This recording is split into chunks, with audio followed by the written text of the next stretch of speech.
Good morning, one and all. Today, here we have gathered for a novel notion of a webinar by these researchers and for the researchers. Today, I extend a big and warm welcome enough to encompass you all. To say we are thrilled to see you is highly an understatement. We are very privileged for each of your presence. Today, I would like to extend a very warm welcome to all the conveners, the chairpersons, and the esteemed researchers who have shown so much of enthusiasm to join the webinar. Today's webinar is organized by GUJCOST and the Department of jointly organized by the Laboratory of Functional Oxides, Department of Physics, and GUJCOST Gandhinagar. The webinar is entitled as Experimental Techniques and Related Analysis Methods in Condensed Matter Physics, quoted as Vyakruti, that means analysis. Sir C.V. Raman has duly quoted that the real growth of a country is in the heart, minds, bodies, and souls of young men and women of the country. And so today here we come up a concept for the researchers and by the researchers to enlighten you all with whatever knowledge we have and share our knowledge with you, just to lead to beautiful accomplishments of your dreams. So now I request Professor Anisha to quote the welcome address to each one of the dignitaries. Thank you, Bharvi. So on behalf of organizing committee, I welcome one and all in this special event, Vyakruti, webinar for researcher by researcher. That's a new concept we put in collaboration with GUJCOST. Here the students or what we can say, the researcher will deal with the researcher and the new kind of concept or new kind of platform inside the experimental condensed matter physics will develop. So especially on this occasion, I welcome our Honorable Vice Chancellor and Pro Vice Chancellor, Professor Nitin Bhai Pethani sir and Dr. Vijay Bhai Desani sir. I am also equally welcome the advisor and the director of GUJCOST Gandhinagar, Dr. Narottam Sahu sir. He always support us in such kind of organization.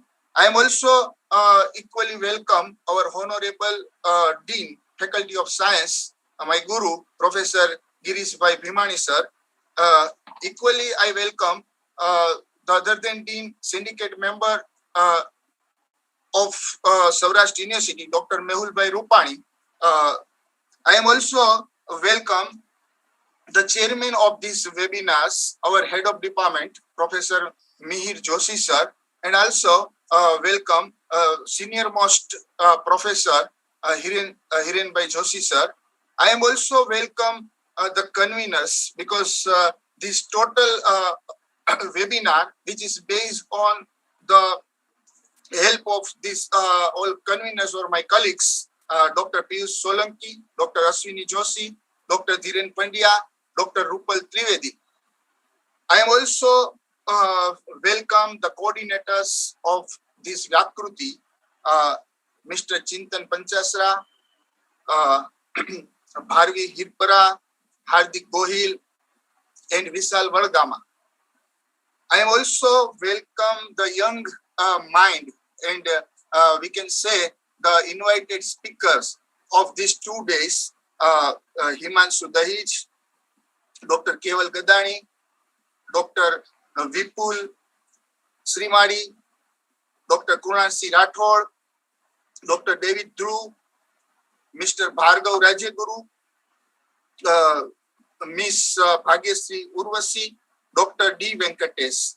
So, last but not least, I welcome all participants near about 1,000 plus participants in each and every part of this country participating inside this webinar. So I hope in these 2 days, 9 and 10, each and everyone will enjoy the experimental techniques in condensed matter physics. New kind of collaboration will take place, new kind of discussion, new kind of output the young researcher will get. So thank you all. Vande Mataram.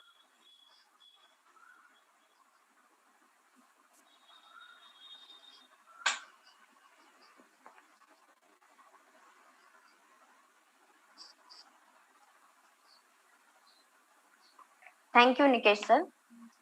I would like to invite Professor Mihir Joshi sir, the head of department and also the chairman of today's webinar, to give some opening remarks on this auspicious occasion.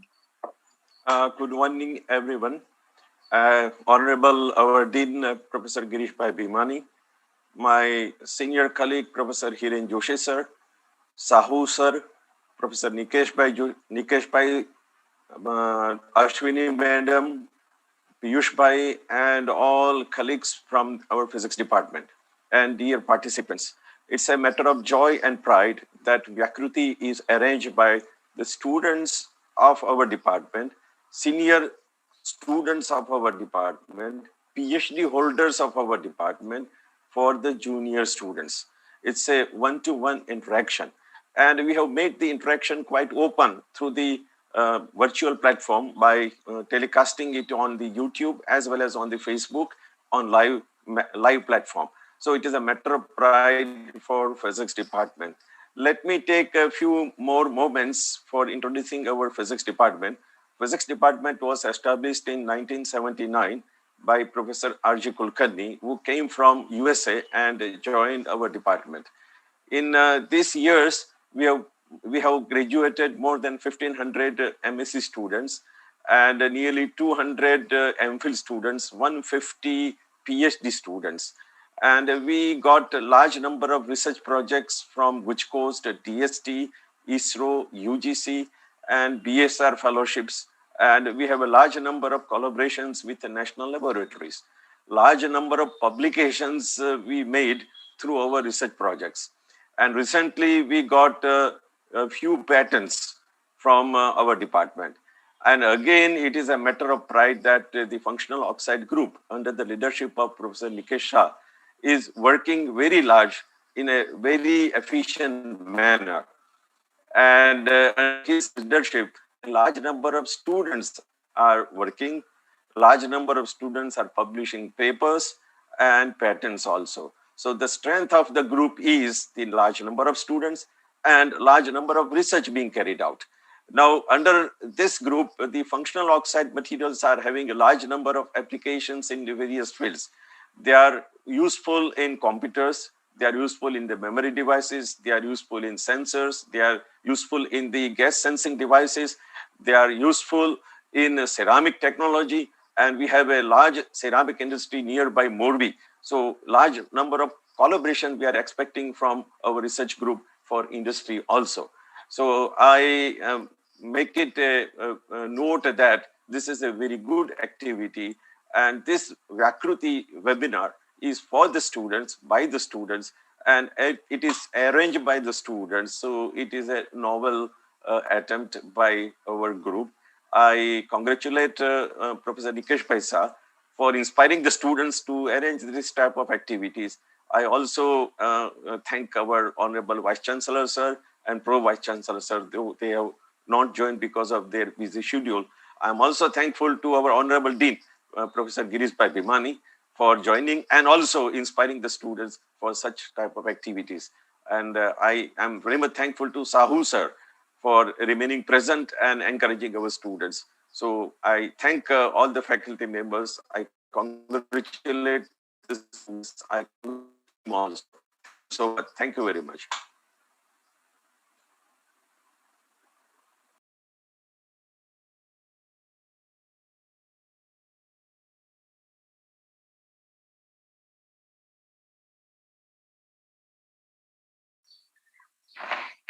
Thank you so much, Mihir sir. Now, I request Dean, Faculty of Science, Professor Girish Bhimani sir, to enlighten us with a few words.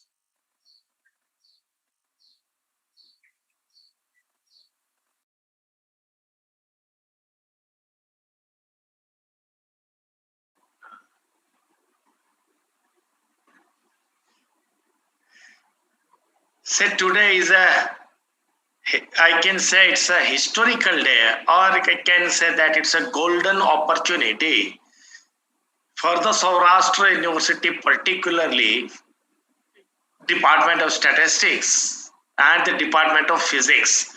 Why statistics? Because I belong to statistics. Why physics? Because physics is arranging Vyakruti. So on this inaugural occasion, I heartily congratulate and welcome Dr. Narottam Sahu from GUJCOST everywhere and anytime. He is the inspiring person for the university. So today I say that it is a historical day or a golden day because today is a day. We all know that Chhatra Shakti is a Rashtra Shakti. Today is an anniversary. Today is a day where the Akhila Bharatiya Vidyarthi Parishad come in the picture for the students. And today, Department of Physics, in a academically democracy, I can use the word, academically democracy for the students, by the students, arranged students. In democracy, we can say that any ruling party or any government for the people, by the people. Here, for the students, by the students. This is the Vyakruti. So, by doing such type of activities, the students can easily percolate their ideas to the other students. And the students or a researcher can get the idea from the other research. See, in general, what we feel that in our traditional education system, chalk and talk, or nowadays there is online. But to percolate the ideas, to share the ideas, which is the main theme in National Education Policy 2020. And that's why it is, I think it is in the state of Gujarat, the Saurashtra University is first university that on the occasion of Akhila Bharatiya Vidyarthi Parishad Day, they are launching and they are introducing the Vyakruti, ideas of Vyakruti, that is for the students, by the students, and such type of arrangement made or arranged by the students. So with this, because we have to listen a lots of fraternity of the physics, I wish grand success of Vyakruti. Thank you. Thanks a lot.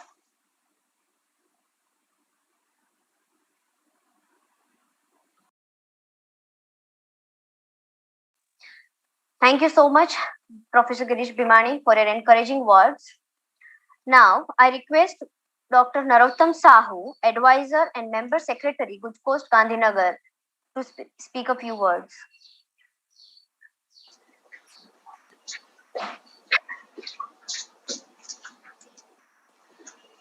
Good morning, everybody.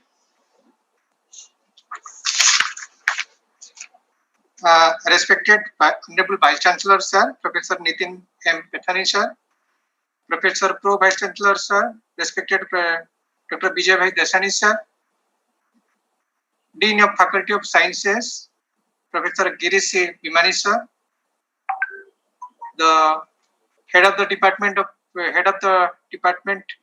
Physics, Professor Mihir Joshi, Sir,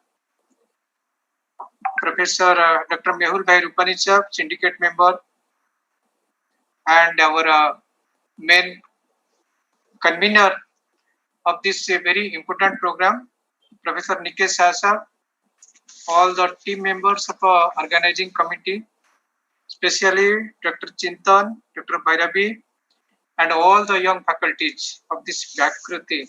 It's a new concept generated from the Department of Physics and Saurashtra University for the students.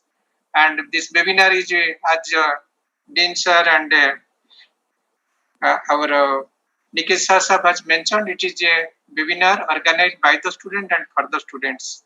It's a great to see that thousands of our young participants all across the country, they are participating on this online program, 2 days program, and they have to share their ideas, thoughts, and discussions with the senior faculties and the research scientists, those who are in this field, and that how they can guide and how they can do the best as per the demand of our society as well as the demand of our industry, so that they can lead their career and future in a very meaningful way.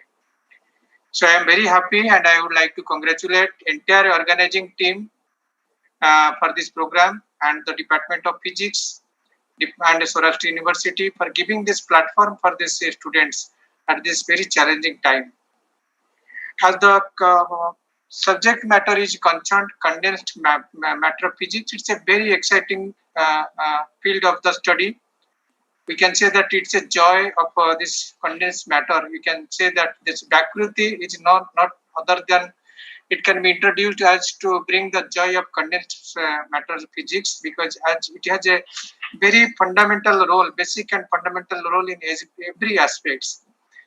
Every product that we are using in our day-to-day life, simple that matter to very so sophisticated matter like our flights or in the medical technology, all the things we are using this condensed matter in a various format. And as innovations and all this creativity is going on, day by day our products and the process is being changed, and that is the contribution of this group of physicists those who are working in this condensed matter in the atomic stage and with interdisciplinary with nanotechnology and other things, engineering and the other product oriented courses. So at the fundamental level as well as the condensed matter physics is very intellectually stimulating due to continuing discoveries of this many new phenomena and the development of the new concept and tools that are necessary to understand them. It is the field in which very advances is going on, theories are coming up and can mostly directed to confront with experiments.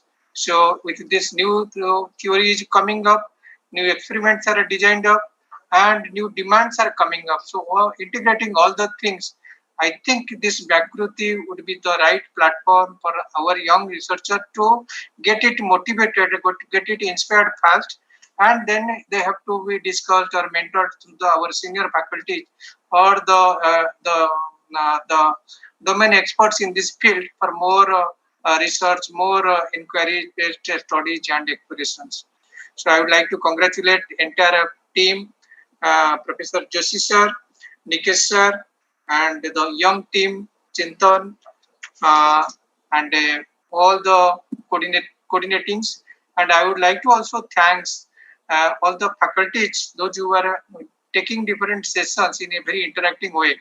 This is the beauty of the program, because when our faculty or our mentor is a very young students or a very young personality like we all are in the class, then it will be immediately get the attention of the fellow students, that yes, he is our a respected teacher or faculty who can be the inspiring one. Rather than we are seeing that our professors is a so-called professors, means it's their hairs are white and the things is there, and they can't understand adaptability to the new things and things. But the newer generation, the younger generations, they are the role model to their next bench students.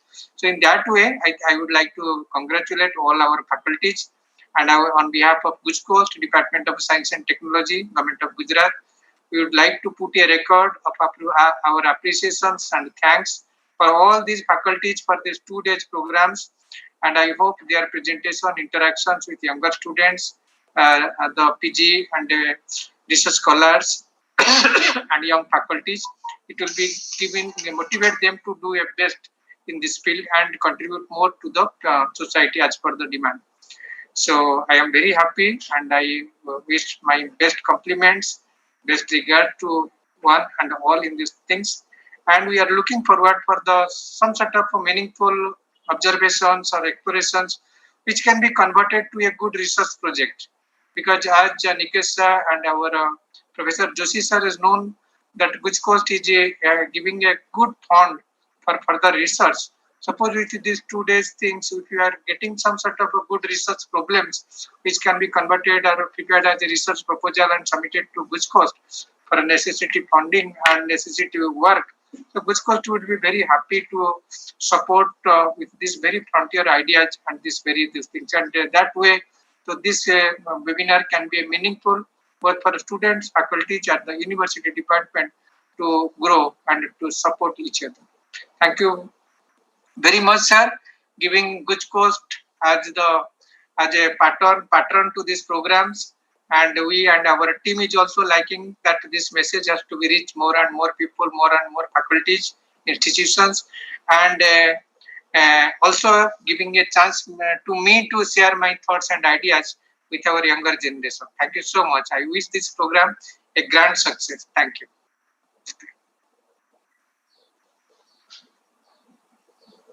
Thank you so much, Dr. Narottam Sahu sir. Due to some other schedules and duties to be filled, our respected Vice Chancellor Sir, Dr. Vijay Desani, has shared his wishes and compliments digitally through a video which will follow now.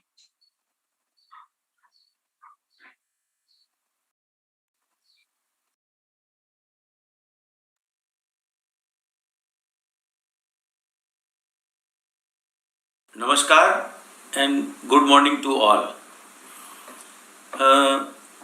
Respected Vice Chancellor of my university, Dr. Nitin Bhai Pethani sir, respected Narottam Sahu ji, respected Dean of Science Faculty of Saurashtra University, Dr. Girish Bhimani, other than Dean Dr. Mehul Rupani ji, and Head of the Department of Physics, Dr. Mihir Joshi, Dr. Nikesh Shah, and all the respected speakers and students.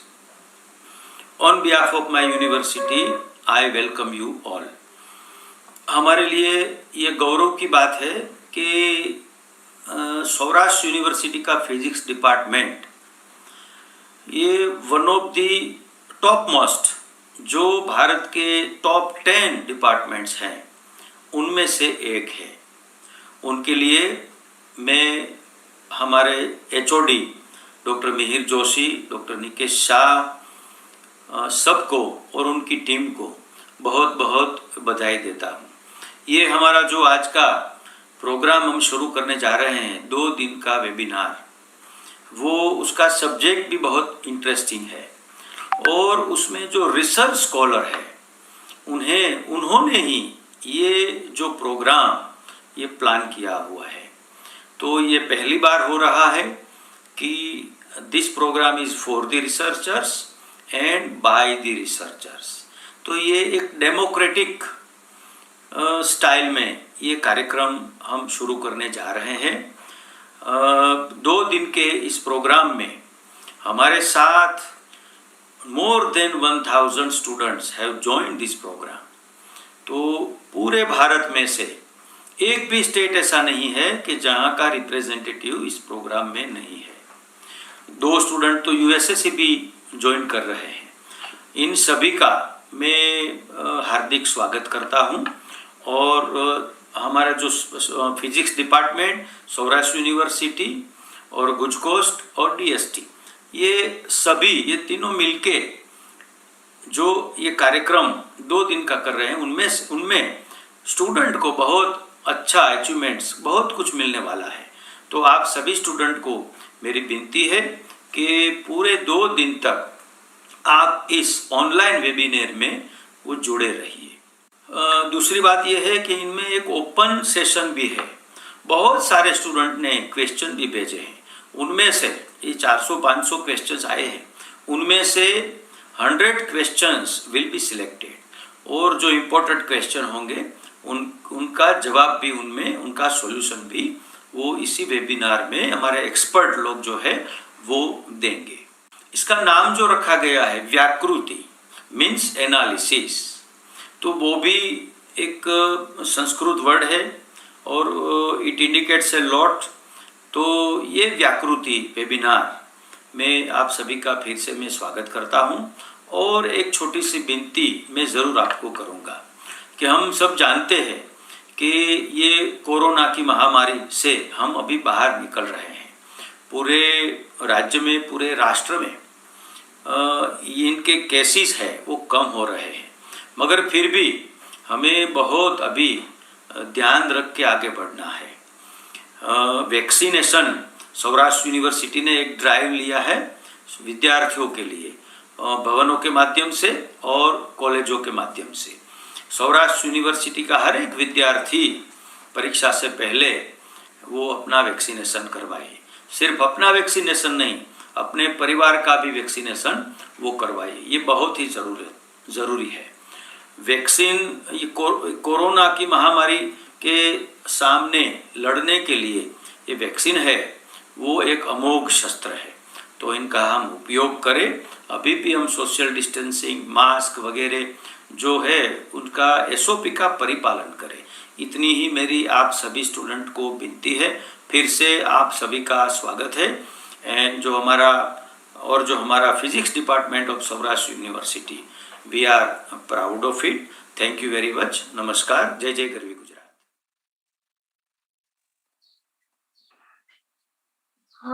It was really a dear pleasure to remark the words from our PVC sir. Due to some unavoidable circumstances, VC sir has not been able to join today's programs, but he has sent his blessings for us. By now, you all must have known that this webinar is a joint venture by the GUJCOST Gandhinagar and the Laboratory of Functional Oxides, Department of Physics, which is headed by Professor Nikesh Shah and has been functional since 2014 and has been continuing excellent research in the field of solid state physics and material science with some specialization in experimental condensed matter physics, functional oxides, manganites, multiferroids, high temperature superconductors, dilute magnetic semiconductors, metal oxides, ferrites, and much more. So, really a wide area of research to cover. It has also published more than 100 of research papers in international reputed journals and many more conference proceedings and review articles also. The group has got collaborations in research all over the world with some international in University of Sfax, Tunisia, in India at IUSC New Delhi, IPR Gandhinagar, Indira Gandhi Center at Kalpakam, UGC DA CSR Indore, Mumbai, and Central of University of Rajasthan, also Sardar Patel University, Vallabh Vidyanagar, and many more other collaborations. So we are delighted to be a part of this group.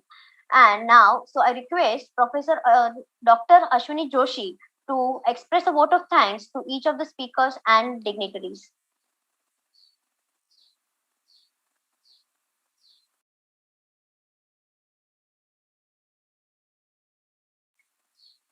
Madam, please. Unmute, please.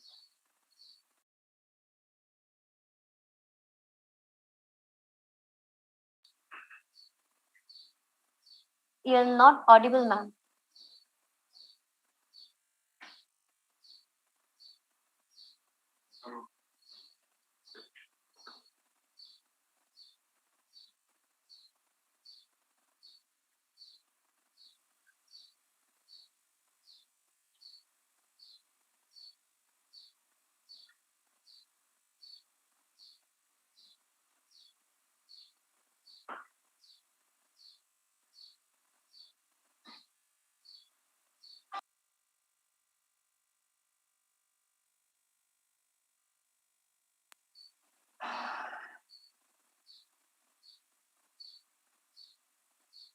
Excuse me, ma'am. Ma'am, would you please remove your headphones? That might work.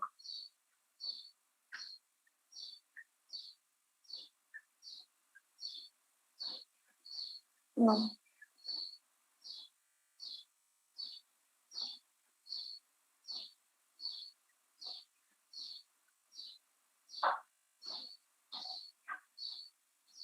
You're not audible, ma'am.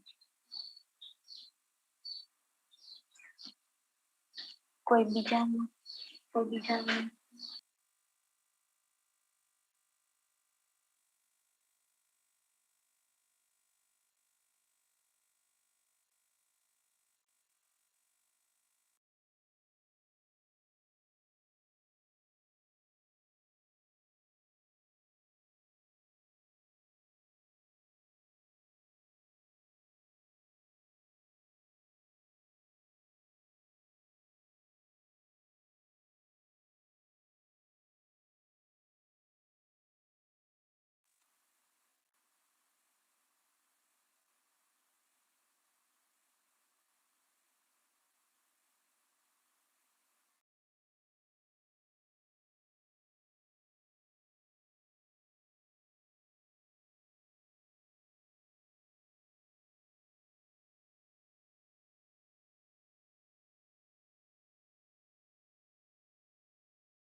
Am I audible now? Yes, ma'am. Sorry for inconvenience. First of all, I would like to thank Dr. Bethani sir and Dr. Desani sir. They are the Vice Chancellor and Pro-Vice Chancellor of the Saurashtra University, but very prominently supporting all the activities of the students.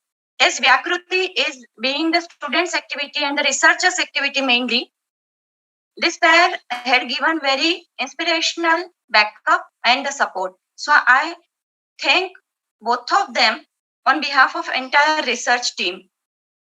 Secondly, I would like to thank Dr. Narottam Sahu sir, as during his speech also he has shown the prominent support for the research groups and the research sponsorship as well as the GUJCOST projects. Again, I would like to thank Professor Girish Bhivani sir. He is the Science Faculty Dean at Saurashtra University, and Dr. Mehul Rupani sir. This Dean and other than Dean pair is also working great for the science field, and especially I must say physics is getting benefited with their guidance and support. I just express my sincere thanks to both of them on behalf of the research group. Another pair which are working greatly for the group, I would like to thank Professor Mihir Joshi sir, head of the physics department, and Professor Hiren Joshi sir, ex-head of the Department of Physics. Under their guidance and under their one kind of the fullest support, the researcher students are growing a lot. I would like to thank sincere thanks especially for the our computer center team led by Chandra Prakash sir and GUJCOST technical team. As all of you have might listened to them, more than 1,000 candidates all over the globe, mainly all over the nation, has been connected with us. Different YouTube, different Facebook channels are working right now online. So I must thank this technical team for their support. I would like to thank entire research team also under guidance of Professor Nikesh Shah sir and Dr. Piyush Solanki sir. These students are doing very well beyond their limits and beyond the imagination or capacities. I would like to thank one and all registered candidates over here to show the interest to learn something and from whom we are going to learn many things. Thank you all of you. Thank you. Jai Hind. Thank you so much, Dr. Ashwini Joshi sir, ma'am. Now, we are starting with our today's sessions, and a first talk today is on XRD. Mr. Nisarg Raval will enlighten you with some briefing of today's talk.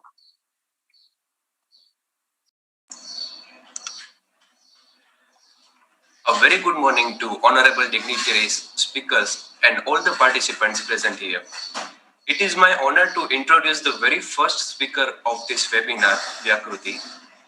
Vyakruti is a Sanskrit word. Its meaning is analysis. analysis is a crucial part of any research in any field. So, with this precious title of this webinar, let me introduce Ms. Himanshu Dadich, who is the very first speaker of this webinar.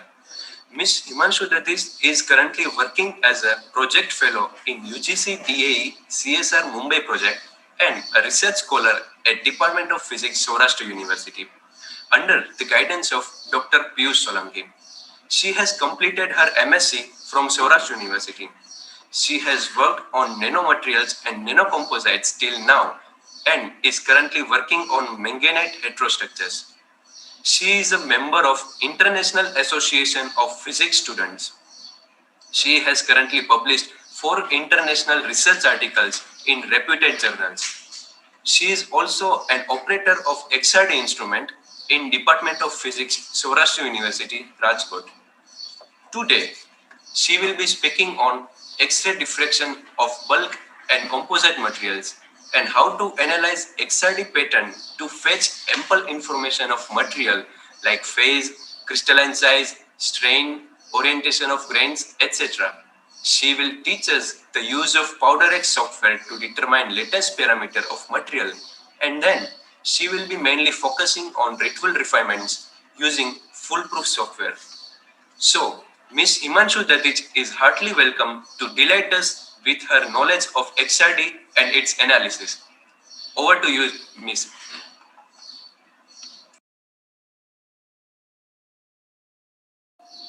Thank you very much, Mr. Good morning, one and all dignitaries and my colleagues present. So, I will start my talk.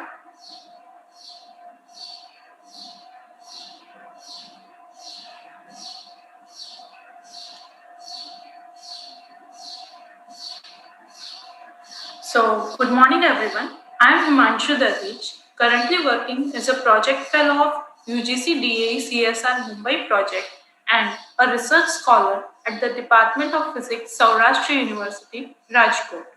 Today I am going to present my talk on X-ray diffraction, bulk and composite materials.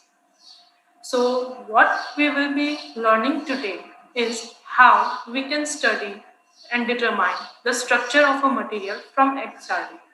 It is the first step for any student who is carrying out his or her research after synthesizing his or her material.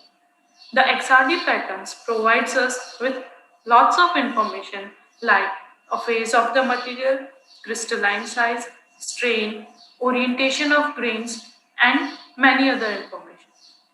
We will be talking about PowderX software and then for the further accuracy and better results, how to use ritual refinement software foolproof suite. So the outline of my talk will be like follows. First, I will give a brief introduction about what, why, and how of X-ray diffraction, which we all know. Then I will speak about how to plot a XRD pattern when we have received the data. Then how to calculate the particle size using Scurrer's formula, what and how of ritual refinement, and how to perform ritual refinement using foolproof software. So, first I would like to repeat the quote given by William Röntgen that how the X-rays got its name. He stated that all the bodies are transparent to this agent, and for brevity's sake, I shall use the expression rays, and to distinguish them from the others of this name, I shall call them X-rays, and this is how these rays got the name X-rays. So what are basically X-rays? X-rays are electromagnetic radiations whose wavelength is extremely short in the region of 10 raised to minus 8 to 10 raised to minus 12 meter, and its corresponding frequency is 10 raised to 16 to 10 raised to 20 hertz. It is a tool used for the investigation of fine structure of matter, and it was earlier it was discovered by von Leeuw in 1912 that diffract X-rays, and the manner of diffraction revealed the structure of the crystal. So why do we use X-rays? Earlier, X-rays were used only for the determination of crystal structure. But nowadays, it is not just used to determine the structure, but also other properties like chemical analysis, stress measurement to study the phase equilibria, measurement of particle size to determine the orientation of a single crystal or the ensemble of crystals in a polycrystalline aggregate. So a brief review on how are X-rays produced. X-rays are generally produced whenever high-speed electrons collide with a metal target. So in an X-ray tube, there are three essential parts, that is a source of X-ray, a high accelerating voltage, and a metal target. Moreover, it is produced when the kinetic energy of the electrons which are generated strike onto the metal target. So here we can see this is a filament supply used for generating electrons, and we have applied a high voltage to it. The high voltage causes the ejection of electrons in this vacuum chamber. These electrons, due to the presence of positive high voltage on the anode side, are attracted towards it and are accelerated. These accelerated electrons, when strike onto the target, they produce X-rays. This whole chamber is kept in vacuum so as to prevent the interaction of these electrons with air molecules or other particles which may disturb this process.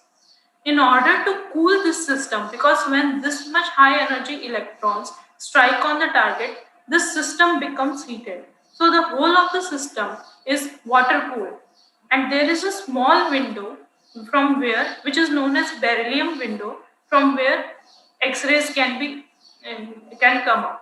The whole system is sealed in a lead chamber so as to prevent the damage from the X-rays, and only beryllium window is kept for its exit. Now, how to plot the obtained data?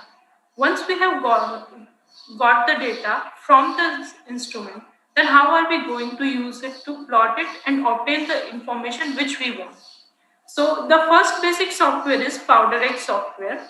So when you will open the PowderX software, this kind of screen will open. Then we have to go on the file menu, import data, and select the suitable format which we have, because each and every machine has a different format in which the raw data is available. So when you will select the suitable format, the pattern will open and it will be. On the x-axis, it is the 2 theta angle, and y-axis is the intensity of the peaks obtained. But as we can see, it has a lot of background, and the background also has a noise. So in order to remove that, we go to the smooth and then adaptive smooth it.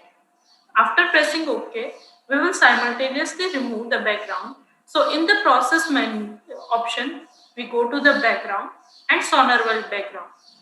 After pressing OK, the pattern is smoothened and the background is removed, and we will get the pattern like this. So after doing that, we want to find the HKL parameters as well as the ABC parameters of our material. So what we will do is go to indexing and DHK. This type of window will open when you will click on this. Here you have to enter the same name of our sample, what sample which we are using, the symmetry class, that is whether our sample is hexagonal, cubic, orthorhombic, monoclinic, the lattice type, whether it is primitive, body centered, cubic centered, face centered, and centered. Then the ABC parameters and alpha, beta, gamma, that is the lattice parameters. Then starting angle and stopping angle, the software will itself collect from the data pattern. Radiation type, what radiation have we used for the analysis? Most of the places use copper as a source of X-ray, but it is not always the case. Sometimes it can be cobalt and other materials also. So we have to appropriately select the radiation type. 2 theta error. In order to obtain accurate ABC parameters, the 2 theta error value must be kept to minimum. After inserting the correct ABC parameters, and then we click on calculate and peak match. If the ABC parameters are all correct and satisfy the Bragg's law, all peaks will get indexed. So this is the final pattern after inserting satisfying this. So these are known as the HKL parameters, also known as Miller indices. If there is some kind of star visible in the pattern, it means that that particular peak does not satisfy the ABC parameter. Now, sometimes it is observed that in compared to the reported patterns which we have taken, either our peak shifts to left or right, or the peak width is larger, or sometimes we have different. So how do we do that? So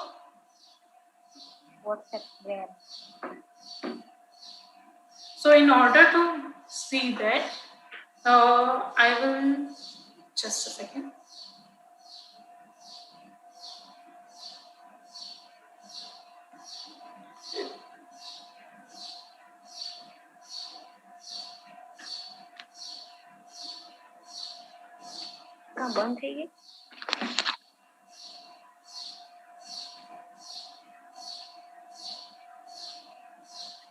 This is a page on University of Cambridge website where you can see that how the peak's shape, intensity and position varies as the different parameters vary. So consider if our peak shifts towards left, that is the reference pattern is here and our peaks are coming, or the peaks which we are using to compare shifts towards left. So it suggests that the lattice parameters of our sample are larger as compared to the one in the reported ones. So as the lattice parameters increases, the peak shifts towards left, and as the lattice parameter decreases, the peak shifts towards right. So when comparing, and vice versa. So when comparing, we can know that if our peaks shift towards the right, then the lattice parameters are smaller as compared to the reported pattern or pattern which we have taken. And if the peaks are shifted towards left, the lattice parameters are large. Similarly, if we get sharper peaks, like almost a straight line, then it means that our crystallized size of the material is larger and they are large crystals. So the orientation of the crystals in a single direction is more, and thus we get higher intensity peaks as well as sharper peaks. But as the crystallite size reduces, the intensity of the peaks reduces as well as the width of the peak increases. Similarly, if the atoms have higher atomic number, we will get higher intensity peak. But if we have lower atomic number, the peak intensity will be very less. If the material is amorphous, we won't get any of the peak. So here we can see that the shifting in peak's position takes place due to the Bragg's equation, that is d is equal to lambda upon 2d sine theta. The crystallite size affects because of the FWHM parameter, which is known as full width half maximum. And the atomic number affects because the intensity is directly proportional to the atomic number. So now that we know how it happens, let us calculate the crystallite size using Scurrer's formula. When performing the PowderX software and finding the HKL parameters, this type of notepad file will be generated, which states the 2 theta of the peak, its d spacing which the software has calculated, the height of the peak, then the intensity height, also known as intensity, the area, and FWHM, that is full width half maximum. Full width half maximum means if this is the full length of the intense peak, then at half of its intensity, what is the width of the peak? So to calculate, the Scurrer's formula is d is equal to k lambda upon beta cos theta, where k is known as Scurrer's constant, whose values varies from 0.89 to 1, but we generally take it 0.9. It depends upon the integral breadth. It also depends on the integral breadth of the peak. Lambda is known as the wavelength, and the value for copper source of lambda is 1.54 angstrom. Beta is known as the full width half maximum, which we can obtain from this fact. And theta is the angle that is at which the peak is there. Be sure to note that here what we get is 2 theta. So do not forget to divide it by 2 in order to get the correct crystallite size. Now there is one problem with the Scarrer's formula, that what we do is we consider the peak having highest intensity and calculate the crystallite size, but that may not be accurate. So in order to get more accurate crystallite size, what we can do is we can calculate the crystallite size for all of the reflections and then average it out. This will be much more better. But one more thing to note, that this software is useful only at the BSc level, not much useful for the research students or MSc levels. So I would suggest that instead of using this at mass research level, we should use Ritwell refinement. So the question arises, what is Ritwell refinement? So Ritwell refinement is a technique which was described by Hugo Ritwell, and it was used for the crystalline characterization of crystalline material. This can be used for neutron diffraction patterns as well as X-ray diffraction patterns. From X-ray diffraction patterns, we can calculate, using Ritwell refinement, we can get bond length, bond angles, the accurate ABC parameters, and the crystal structure of the material. Using neutron diffraction, we can get the magnetic structure of the material. Before starting Ritwell refinement, we all need a CIF file, that is known as the crystallographic information file for performing the Ritwell refinement. So where can we obtain that file? That file can be accessed from the crystallographic open database website, which is a website which contains almost all of the entries of the sample. So we have to, as we synthesize, we know what will be the material synthesized and what will be the approximate ABC parameters from the source, from our reported papers which we are taking in consideration. So we can search here and obtain the CIF file. To start the Ritwell refinement, we need 3 input files which are very essential, without which we cannot perform the Ritwell refinement. The first file is XRD data file in .dat format, which is preferable. So that is .dat means it is a data file which we are using. Then CIF file and foolproof suite software Excel. So when we will open the foolproof suite software and run EDPCR, then we have to click on this option, CIF to PCR converter. That is, it converts our crystallographic information file to the format in which the foolproof suite software can read it. Then after verifying the parameters, we have to fill the correct information in all of the columns present there. That is the general information, patterns, phases, refinement, etc. So what do we have to enter in general information? General information contains the title, that is the name of our sample. Then what we have to refine, that either it is a powder diffraction pattern or is it a single crystal pattern. So we have to enter that. Then in profile information, we have to insert the data file, that is what data file which we are having. Then in what format is the data file available. Generally the .dat format is a free format which has the initial 2 theta, its step size and the final 2 theta. We can select whatever format which we have. Then in the profile information, there is a refinement of simulation. Means what type of refinement we want to do. Either is it X-ray or neutron. So here we are going to perform X-ray refinement. So X-ray. What is the wavelength? That is, what is the source of the X-rays which we are using. So if it is a copper source, we include the copper and it will enter the details. Then finally is the peak shape. So what is the shape of our peak? So what the peaks which we are having is pseudo-void. So I have entered pseudo-void. It can be Gaussian, Lorentzian and many more. You have to enter that. Then scattering variable. That is what is in the x-axis of the graph which we have. So we are having a 2 theta for x-rays, so we will select 2 theta. Then we enter the range. So what is the minimum 2 theta angle? What is the maximum 2 theta angle? And what is the step size which we are using? When collecting data from the operator, do collect the step size so for a better refinement. Then background information.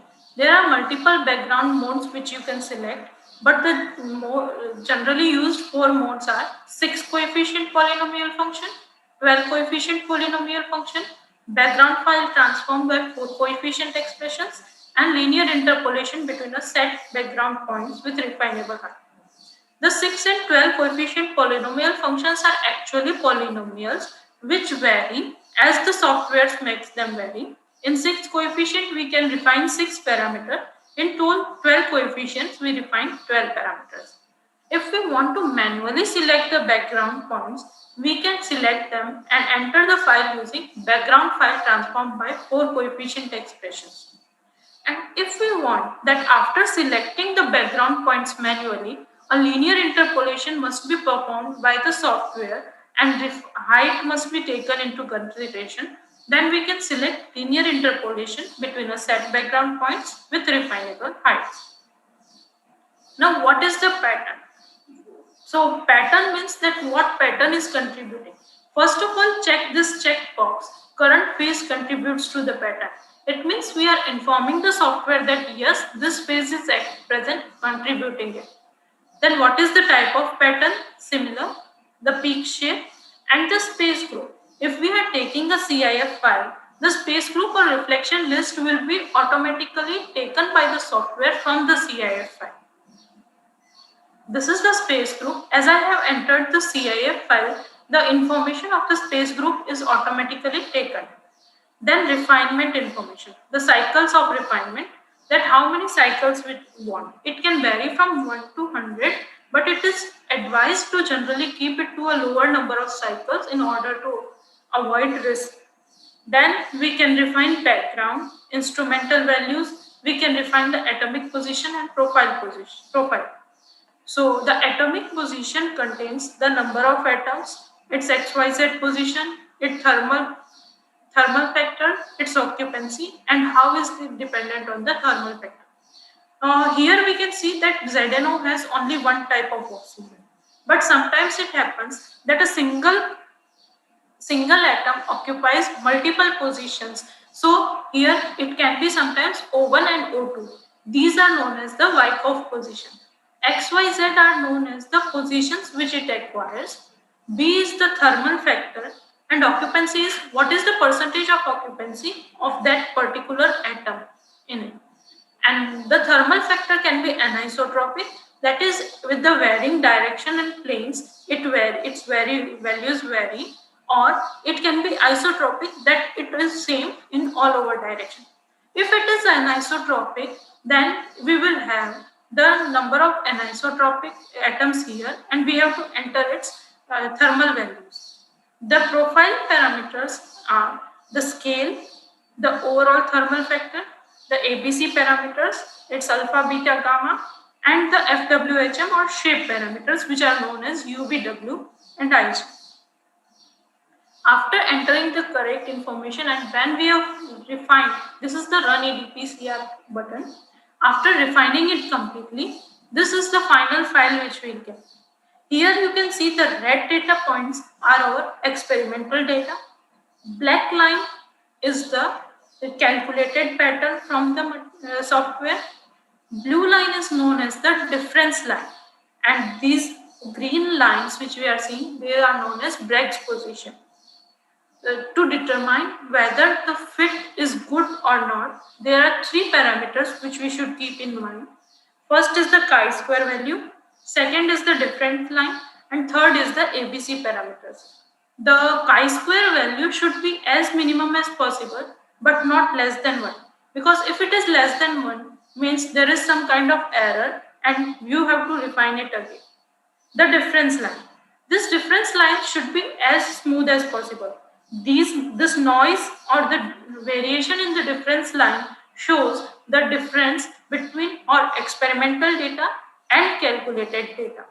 And lastly, the ABC parameters. The ABC parameters which we get after refining must be in close range with those of the reported ones, because sometimes what happens, this is ultimately a software. So in order to fit it completely, the ABC parameters vary largely from the reported and acceptable range. So all these three things must be kept in mind while refining. So in short, the list of parameters which we can refine are XYZ position, occupancy of atoms, scale, overall B factor, that is thermal factor, ABC parameters, UVW parameters, that is FWHM, then background, and then instrumental, that is zero, displacement, transparency, and wavelength. But be warned, it is not as easy as it looks. Sometimes while refining, we get errors like singular matrix, the invalid character, no reflections found, or the pattern does not exist. If and many other more. If we get any kind of warning like this, we have to restart the refinement from the first step itself. So now starting the case study, and here I am going to give a case study on the composite material. That is, there are two phases in the material. This same procedure can be followed if there are impurity phases. Sometimes what happens is we don't get a single phase in our synthesized material, and others impurity phase is present in a considerable amount which we have to take into consideration. So what we can do is we can also enter the impurity phase information in this, and we will get proper refinement. So before starting, as you can see, I have taken the data file and two CIF files. So after starting, I have clicked on CIF to PCR converter and selected the first CIF file, that is copper oxide. It will ask me what is the calculation, that is it an X-ray diffraction or neutron diffraction pattern. So it is an X-ray diffraction pattern. It will take instrumental resolution file, that is default values will be taken. We have to verify the ABC parameters and the name of the space. After verifying this, we have to go into this tab and start entering the information. So first is the general information. As I am going to refine ZnO composite, I have entered the name and it is a powder calculation. Then entering the pattern information. First pattern is data file or peak shape.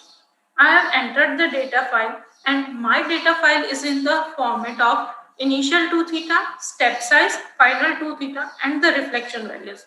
So I have selected that format. Then we go to the refinement of simulation.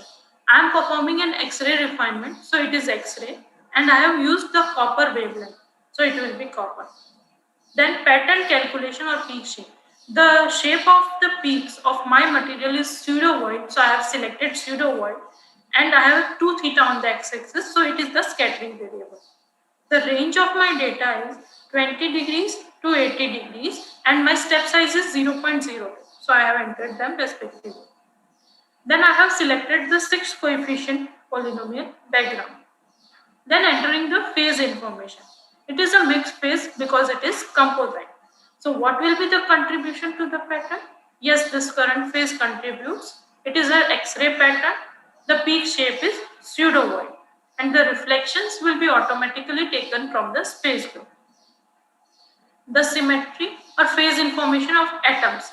So this is copper and oxygen. As you can see, here is O1. Sometimes O2 is also there, so that will be also there. Here the thermal factor is isotropic in nature, so we don't have to enter the thermal factor's other values. And this is the profile parameter phase information. So the scale, B factor, ABC parameter, and FWHM parameters are inserted. This is the space group of our material, that is C. This is also automatically taken from the CIF file.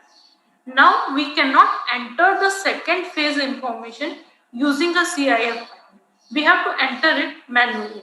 So what I do is I go to the phase information tab and press this add button. So in this, I will enter the second details is of the ZNO phase.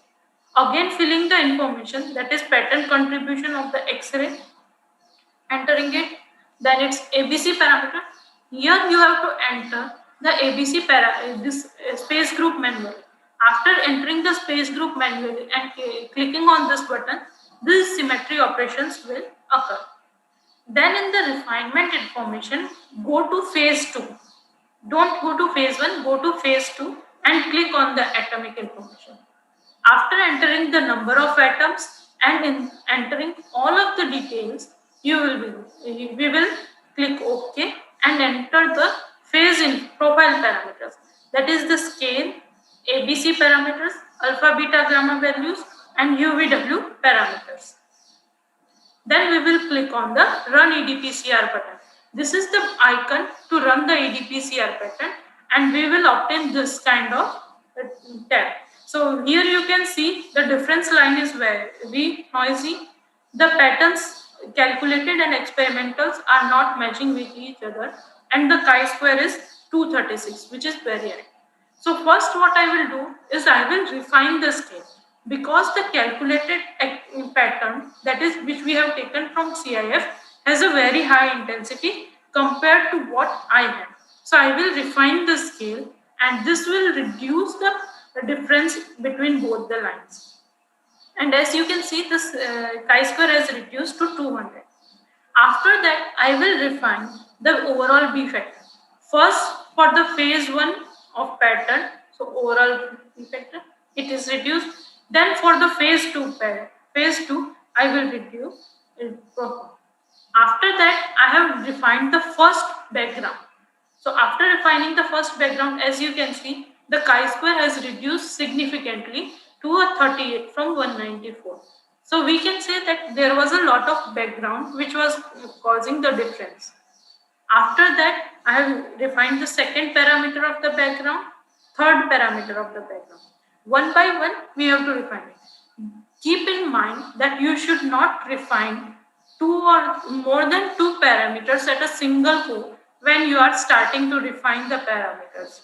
So you should, or else errors will come and you will have to restart it again. So keep in mind to refine only 2 parameters at most during the starting phase. Then I have started to refine the ABC parameter. First of all, I have defined the A parameter for the phase 1, then B parameter. These I have performed individually, but I am showing it after 2 refinements the result. So here you can see the experimental and the calculated patterns are starting to match. Then I have refined the C parameter. And for the phase 2, that is ZNO phase, I have refined the A parameter. As you can see that even after selecting just A, the B and C are also selected. That is because the ZNO is hexagonal in nature and it has a space symmetry which states A is equal to B and gamma is 120. These 3 are interlinked. So if you select one, all these 3 will get selected. And after refinement, this is the result we obtain. After refining the A parameter, I have refined the C parameter and obtained this result. Then I have refined the instrumental parameters, that is 0. Then again ABC. Now what you have to do is continuously do it in a cyclic manner. When you will repeat this process in cyclic manner, refinement will continue to occur and you will get a better fit. So after that, refining ABC again, I have refined the U parameter, then V parameter. So you can see after refining just U and V parameter, the calculated pattern is matching almost equally to the experimental, but from the difference line we can see that some of the peaks are not matching. So then what I will do is I will refine the ABC parameters again. After you have reached a significantly lower value, approximately we can say around 10 of the chi-square, we can start to refine multiple parameters in pairs. So here I have refined ABC all together and obtained a better plot. Then I have refined the background together and obtained a plot. After re-repeating this multiple times, the final plot I have got is this. That is, my chi-square value is 1.72. My ABC parameter for both the phases were in range of the reported parameters. The experimental data and the calculated data points are almost in agreement with each other. The difference line does not have much of the noise. So I can say that I have properly got a ritual defined pattern. It was once quoted by Andre Guiner that if you find smoke in the reciprocal space, then you will find cigar in the real space. Because what we achieve, that HKL parameters, they are in the real space. But in order to calculate, the whole software is also using reciprocal space in the system. Thank you. If you have any questions, you can contact me on this email ID. And the credits of all copyrighted contents goes to its original owner. There were few questions asked in the Google Forms by the students, so I'm going to answer those. The first question was how to find the lattice parameters for the doped materials. So the doped materials are what we are actually doing in doping is that we are substituting a single atom with other atom and not adding any other phase. So the doped material lattice parameters must be somewhere nearby the parent lattice parameters. Second question is how to use X-rays in day-to-day life.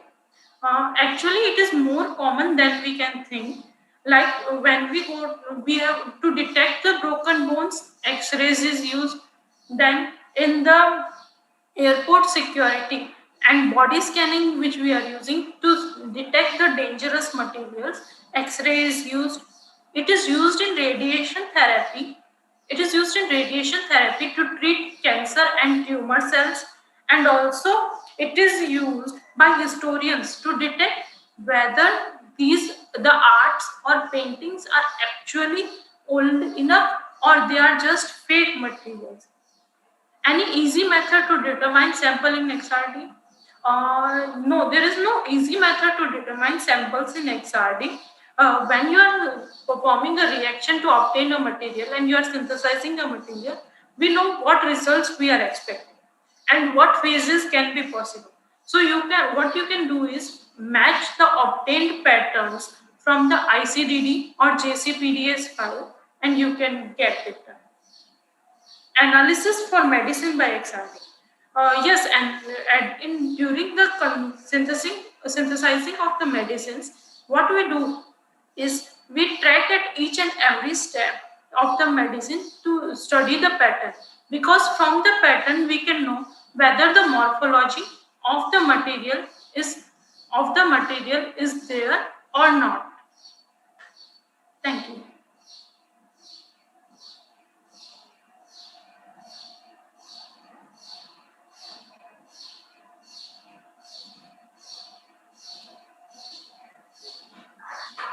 Thank you so much, Ms. Himanshu Dadich, for your quite good explanation on a very important technique, basic for all the researchers. Now, we move forward to the next talk of today. Before that, I would like to invite Mr. Hardik Gohil to introduce the next speaker and about the talk. Hello. Hello. Good morning, everyone. I would like to introduce our second keynote speaker, Dr. Keval Gadani. Dr. Keval Gadani is currently working as an assistant professor in physics at Indian Institute of Teacher Education, IIT Gandhinagar. He has completed MSc, B.Ed and MPhil from Saurashtra University, Rajkot. He obtained his PhD degree in June 2018 from Department of Physics, Saurashtra University. During PhD, he was work on swift heavy ions, irradiation, study on manganite-based thin film and device from IUSC. He is working on function oxide materials such as mixed valent manganite, multiferroics, diluted magnetic semiconductors, and metal oxide. He has been awarded for the best research paper presentation, award for 2 events at international level and 1 events at national levels. He has published 41 international research articles in reputed journals and 13 international proceeding throughout various events. Dr. Keval Gadani has more than 6-year research experience and more than 3 years teaching experience. He is the member of editorial board in reputed 2 international journals. He has the member of Indian Association of Physics Teachers, IAPT, and Iron Beam Society of India, New Delhi. So I would like to welcome Dr. Keval Gadani.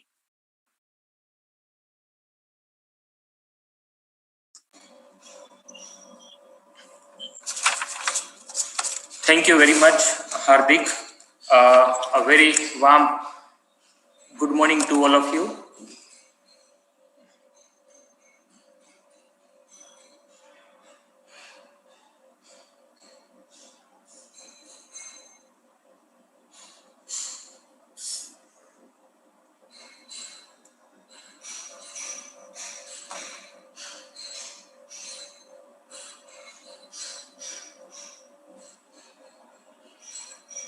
My screen is visible?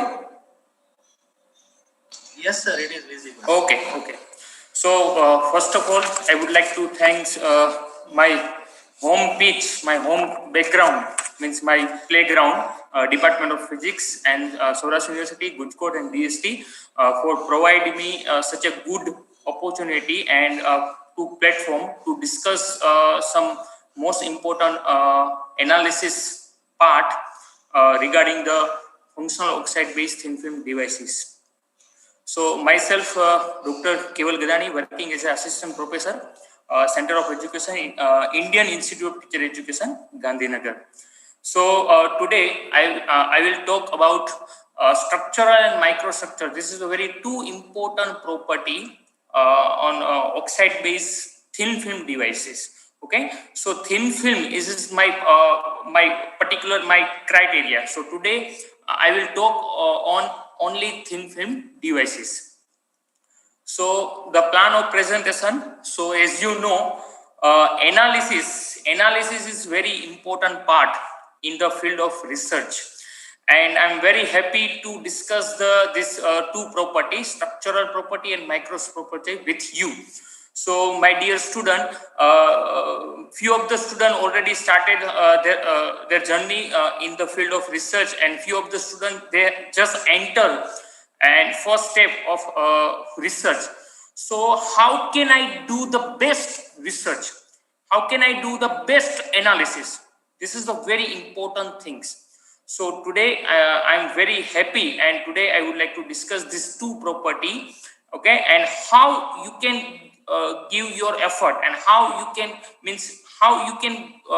get the best analysis. Okay, so let's start with this property. So I just give the basic idea about the concept of thin film. My dear student, those who are have a plan to synthesize the thin film. So as you know, we require the substrate. So as per your plan, as per your conveniency, means you have to decide first of all you have to decide your substrate. Single crystal, polycrystal, double crystalline material. Okay, so first you have to choose your substrate, and then you will go your means you will synthesize, you will grow your film layer. Okay, so now this is the concept of thin film, and the characterization techniques for thin film: XRD measurement for thin film, phi scan measurement, and AFM measurement. It means surface morphology. So now this is my plan of presentation. Software is very important. Okay, very important role of software. So before you go for analysis, you must be know about some good software. Okay, so we start with the now this is the list of software. So we start with the Origin. I have already put the link. Okay, then you can get the link, and then you can access easily. Origin, PowderX, ImageJ, WSSM, and last Nanoscope. So now this is the list of software. Okay.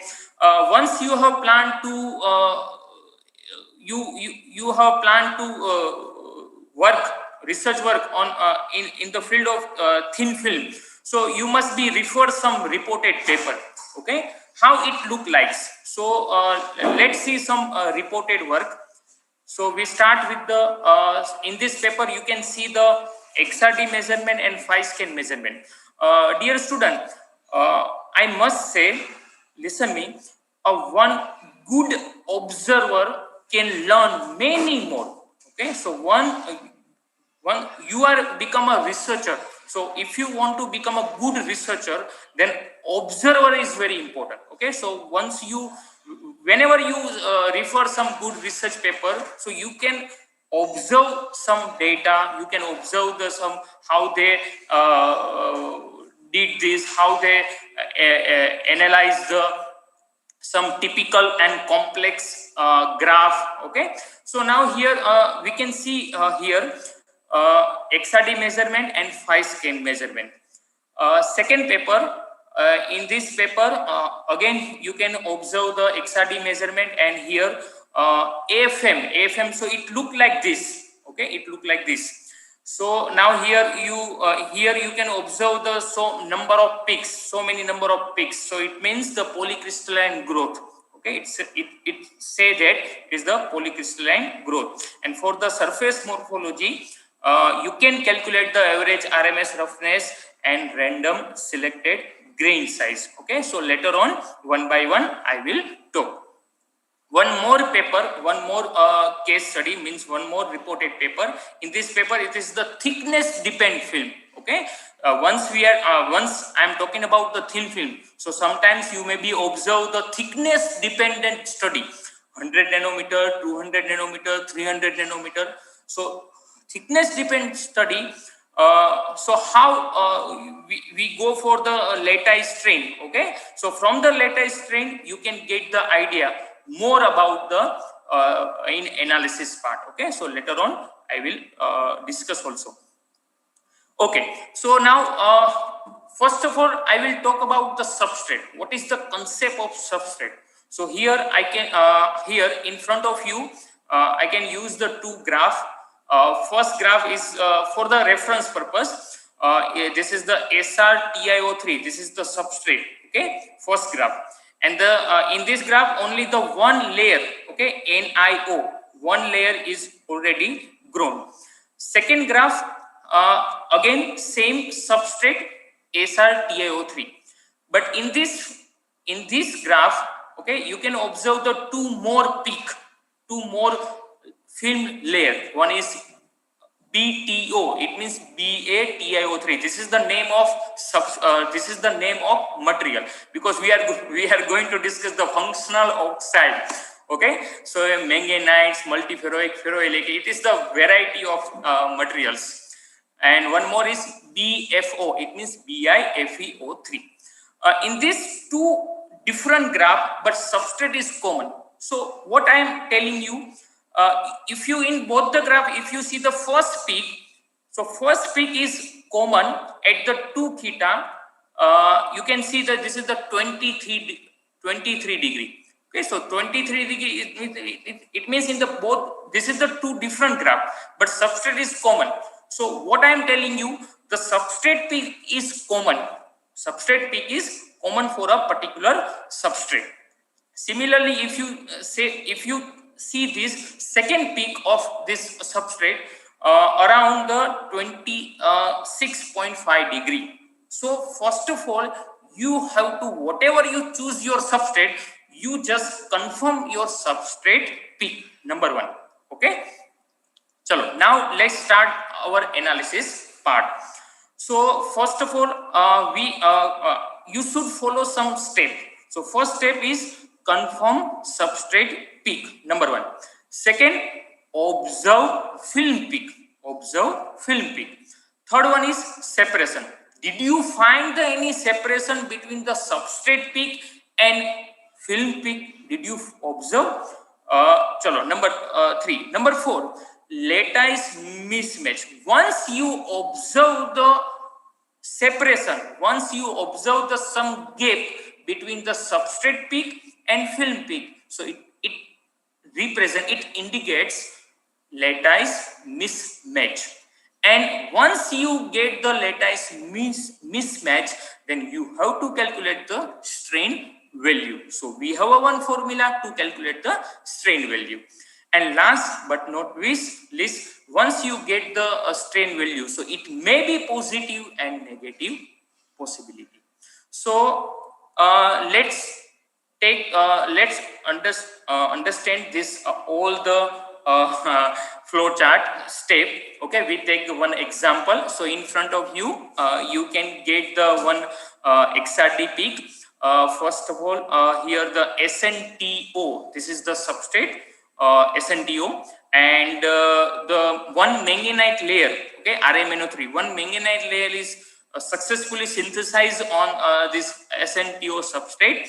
So whenever you observe the main peak of substrate, so near the main peak, you can get your film peak.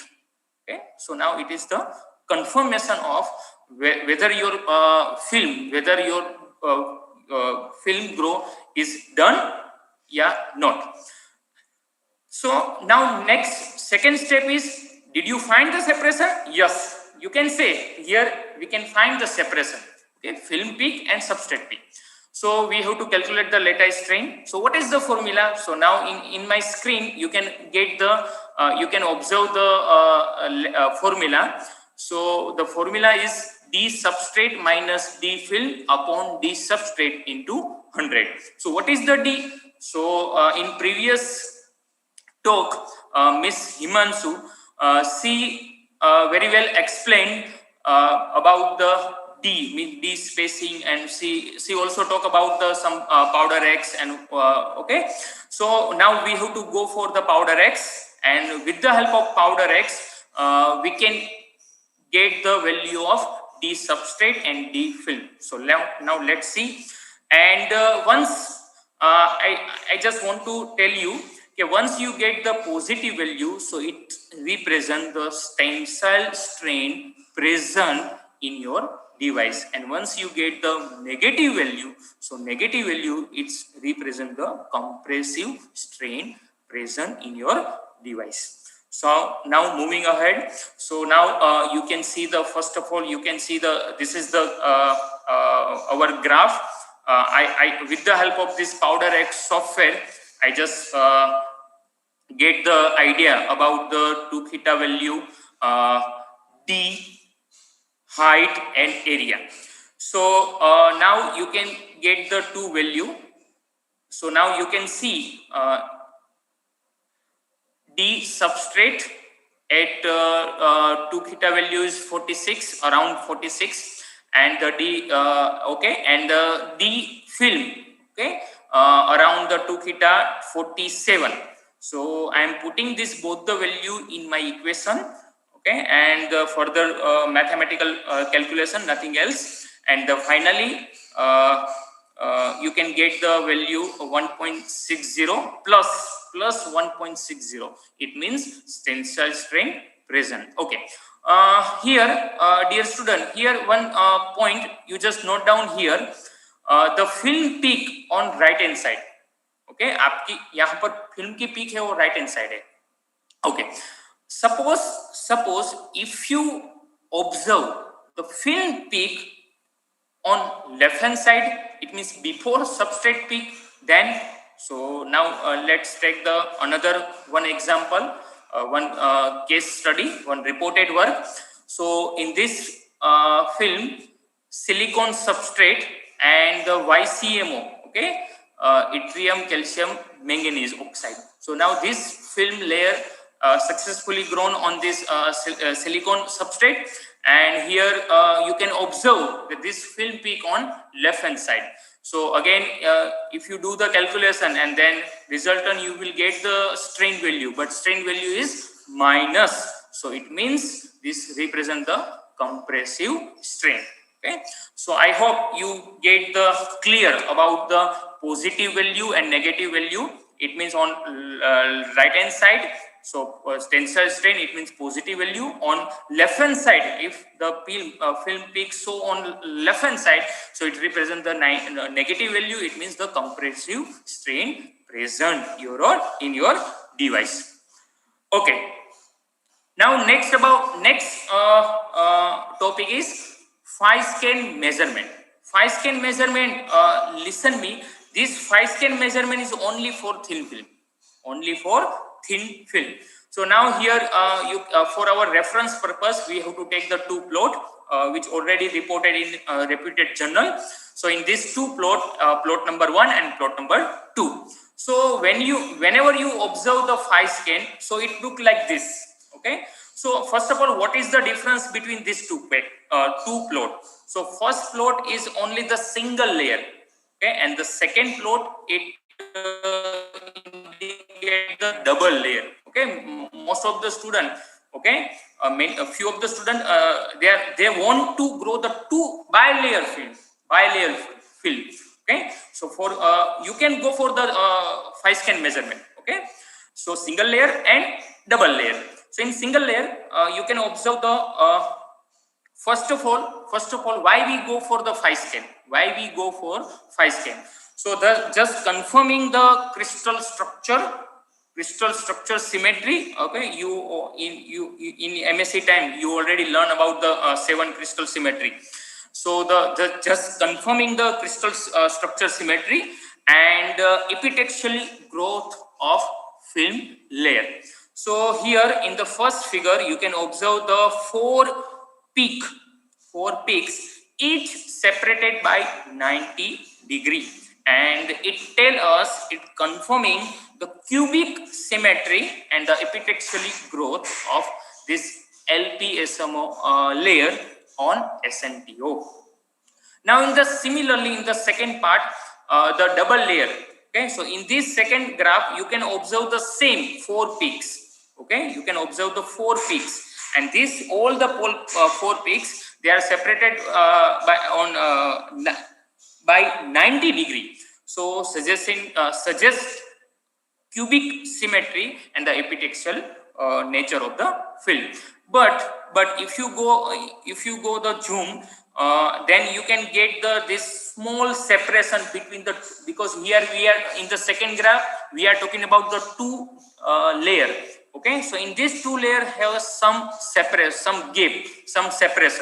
Means so in this film, these 2 different film peak, positional difference between the 2 peaks, this difference indicates the presence of lattice mismatch between the 2 respective layer. Okay, and the structural strain at the interface. So this all about means from this 5-scan you can get this kind of information, and you will write some like this for analysis. Okay, now we go for the microstructure property. So for the microstructure property, you have to go for AFM measurement. Okay, AFM measurement, it means surface morphology. So with this means surface morphology, it means microstructure property we will understood with the help of this one case study, one example. Here you observe the different thickness, 150 nanometer, 200 nanometer, 300 nanometer and 350 nanometer. Okay, now you leave it about the pristine and irradiated. Okay, now here you just focus the thickness. Okay, so different thickness film thickness give the different resistivity. So how you can justify? Okay, so for the analysis part, okay, if you want to make a strong analysis, so we have to go for AFM, means AFM image surface morphology will help for to get the more idea about the why we vary the resistivity with the thickness. So here in this paper, one table is given. So in this table, the first column is represent the thickness. You know about the thickness. Second table, second column is represent about the strain. So now you all are very well known about the strain, how to calculate the strain. And here you observe the negative values. It means you can say that this is the compressive strain present in all the films. Okay.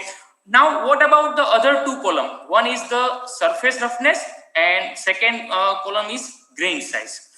So how you can calculate these two columns? So we go for AFM image. We go for the surface morphology, because we go for the surface roughness and grain size. So maybe those students who are doing the research in the field of material science, so you know the materials is made of the constituents with the grain and grain size.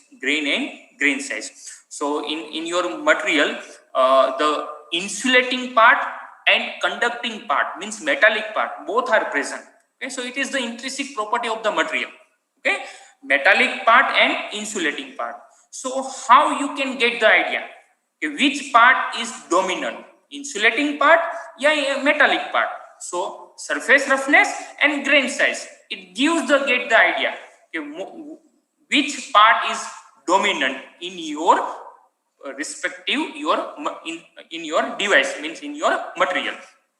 So to get this surface morphology and grain size, so we have to need the this AFM. So it look like this. Okay, whenever you go for the AFM, so it look like this. So now we start with the analysis part. So to determine the grain size and RMS surface roughness. So again, you should follow some few steps. So we start from the software. Okay, earlier I told you. Okay, so software is very necessary, dear student. Okay, so here here I'm using this software, WS-M software, and then open the AFM image through this software, and you can observe the 2D, means two-dimensional view, and three-dimensional view, and you can calculate the surface roughness and grain size. So you have to require the AFM image. So now this is the AFM image. You can see this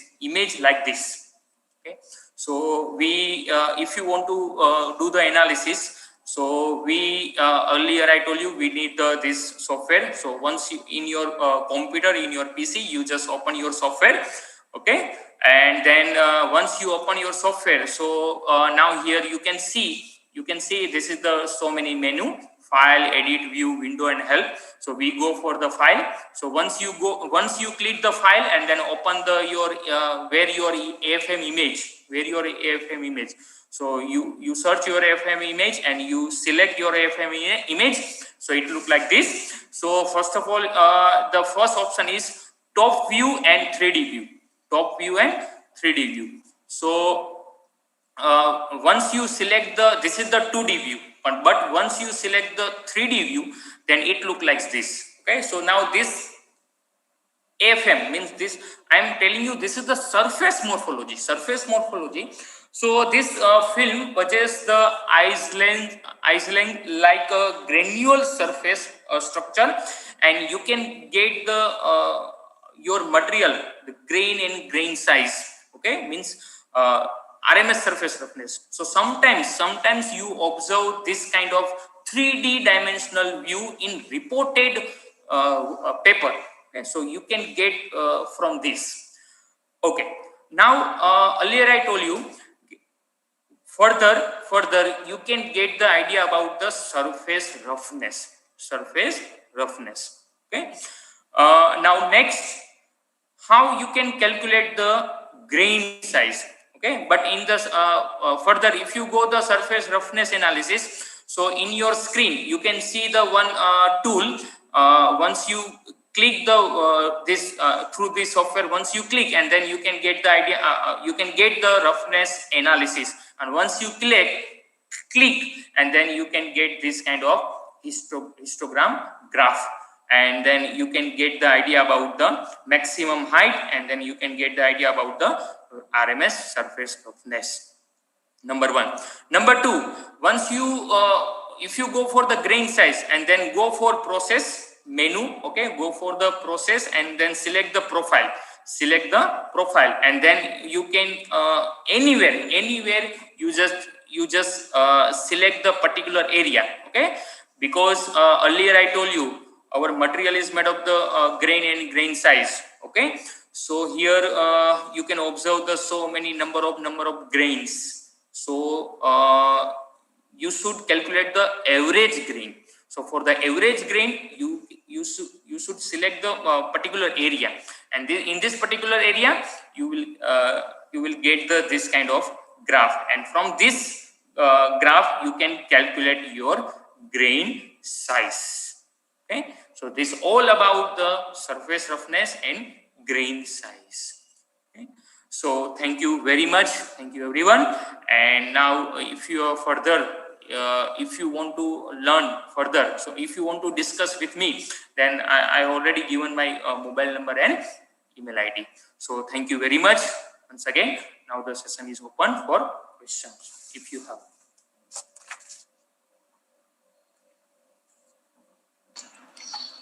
Thank you so much, sir. It was a wonderful and very informative presentation. Sir, we have one or two questions received through YouTube. So I would like to ask you. The first one is, sir, how to find lattice parameters for unknown materials in new compounds? Okay. Actually, first of all, we go for some first once you start your means first you select your system. So near your system we go for the some reported work. Okay, because once you prepare your research proposal, so review of literature is necessary, number one. Number two, if your material is unknown, suppose in the case, then we go for the JCPDF. Okay, we go for the JCPDF file. So in this JCPDF file, you can get the idea about the lattice parameter. Okay, as per my knowledge. Okay, sir. There is one more question. He's asking that can we find space group using powder XRD? As per my knowledge, I never search, I never observe, and I never try to find the space group with the help of this powder X. Okay, so it may be some different software maybe. Okay, but it per my knowledge, I can say I don't have idea. Because mostly my area is thin film. So in thin film, I never need the about the space group. Okay. So thank you everyone. Thank you so much. Thank you so much, Keval sir, for this presentation. Now, if anybody has further questions, then you can directly mail to Dr. Keval Gadani. Now we move for the next talk. And before moving ahead, I would like to call Mr. Vishal Vargama to introduce our today's next speaker, Mr. Vishal Vargama. Yes, good morning to all the respected dignitaries present here. Myself, Vishal Vargama, all the fellow researchers and the participants, very good morning. In today's first day of Vyakruti webinar, the third talk will be given by the Dr. David Dhruv, entitled as the optics as a characterization tool for functional oxide material. Some brief info about this, sir, is that Dr. David Dhruv is an assistant professor at Department of Physics, Saurashtra University, and sir has finished his PhD in July 2015, collaboration of Inter-University Accelerator Center, New Delhi, and UGCDA CSIR, Indore. Dr. David Dhruv has published nearly 65 research articles in highly reputed international journals and published 3 books based on the material science. Also, Dr. David Dhruv has registered 3 patents and also published 2 patents.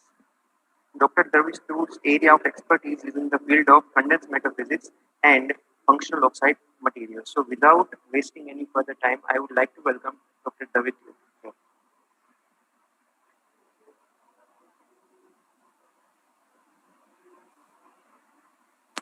Thank you, Vishal. Thank you for your kind introductions about myself. Now I would like to share my screen for the presentations on the today's my talk. My specifically, I'm going to talk on the how we can use these electromagnetic waves for the characterize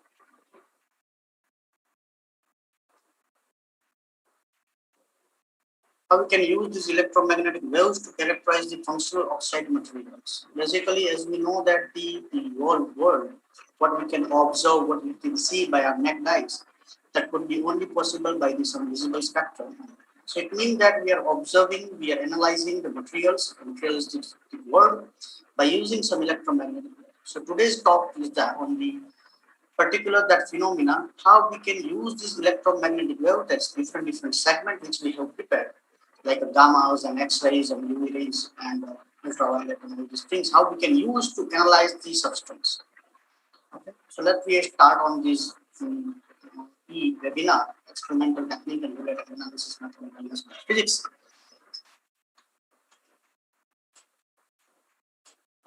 As I told you that my topic is how we can use optics as a characteristic tool to identify the properties of the materials. Excuse me. Yes. David sir, your screen actually is not visible. So can you just stop share and share it again? Sure, definitely I'll do that.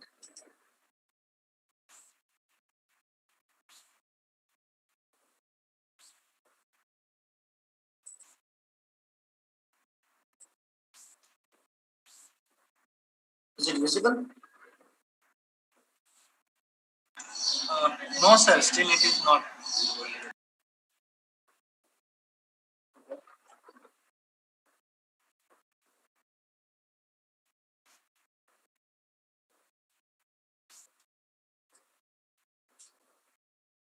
I have to do it again.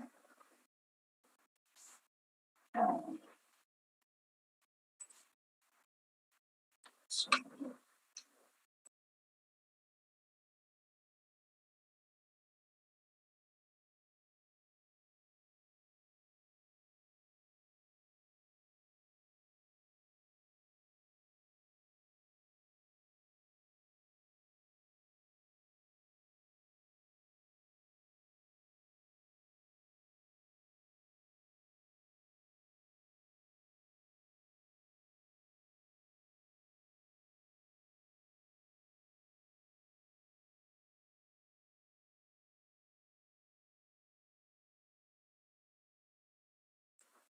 is it visible? No sir.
I hope it is now available. Sorry for this disturbance. Next slide, please.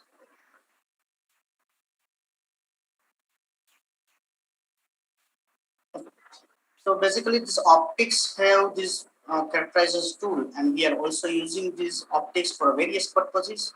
Say, for example, we can use a white light converting into various color and using for different optic purpose. We started in early years by using by just making or capturing the images. Like we know that the image is nothing but you can analyzing the material objects, you can record it, and then specifically we start to use this light to identify to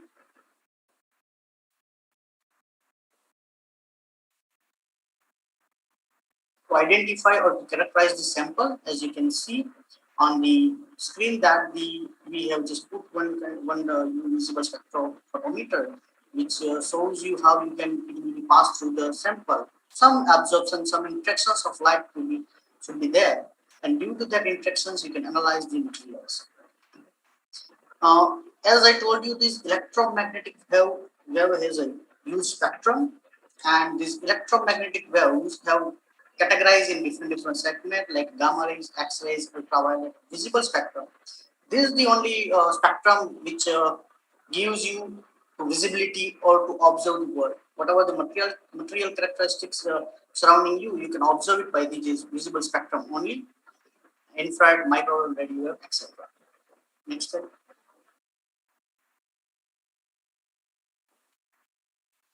So basically, that all the waves we are considering, it is nothing but simply electromagnetic waves, which is a perpendicular, and it is a perpendicular to propagation direction only. And it can be described by the Maxwell equations, which you can see on the screen. So these particular electromagnetic waves have segment like it is a gamma rays, X-rays, and ultraviolet. So if you just go through the basic information, it is just electromagnetic waves, but on the basis of their frequency, on basis of their wavelength, wave number, they have different interactions with any object, any substance. We know that gamma ray can penetrate through the wall, but an X-ray can be at a certain level, it can penetrate the wall. But it could not be happen by the visible, so that's why we cannot look outside of this particular visible spectrum. So on the basis of the interactions with the object, the interactions with the materials, we have categorized these, for our simplicity, we have categorized them like gamma rays, X-rays, ultraviolet, visible, infrared, and so on. Okay. Next slide, please. So now the interactions could be, this radiation is interacting with the matter. And when it is interacting with the matter, their reflections, their refractions, their diffractions, then their propagation through the matter come with some informations.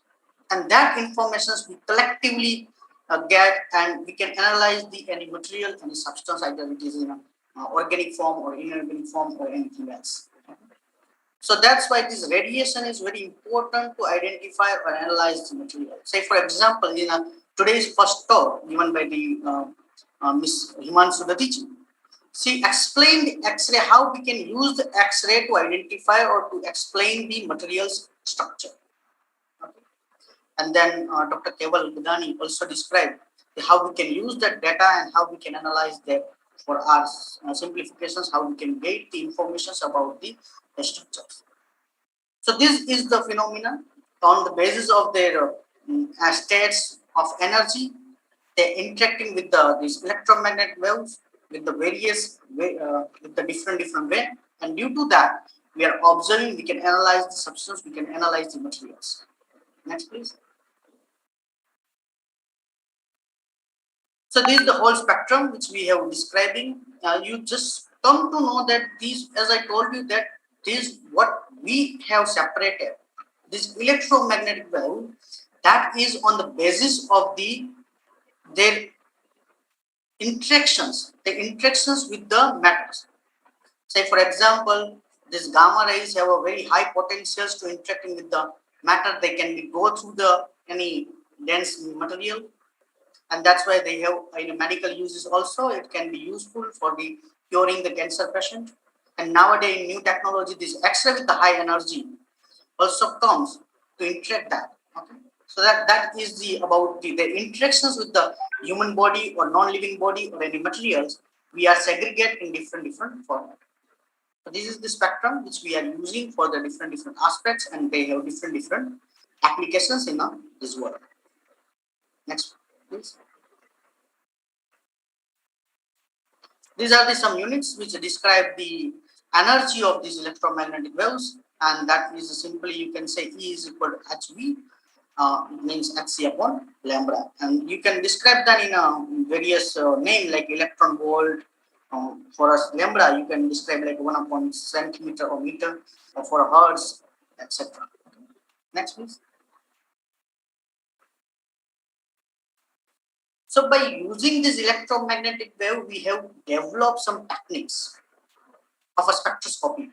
And this spectroscopy have some limitations to interact in a particular form. And due to this interaction, they have this, to identify that material, we have developed some spectroscopies. Like if you are using the gamma emissions, so you can do the nuclear study, okay, how nucleation is take place and how much gamma radiations come out, that you are doing the experiment to understand the radioactive materials. Same way, this X-ray have a huge or broad spectrum. There's X-ray absorption. If you are taking that, it is known as exabs, which could be discussed by the Dr. Kunal.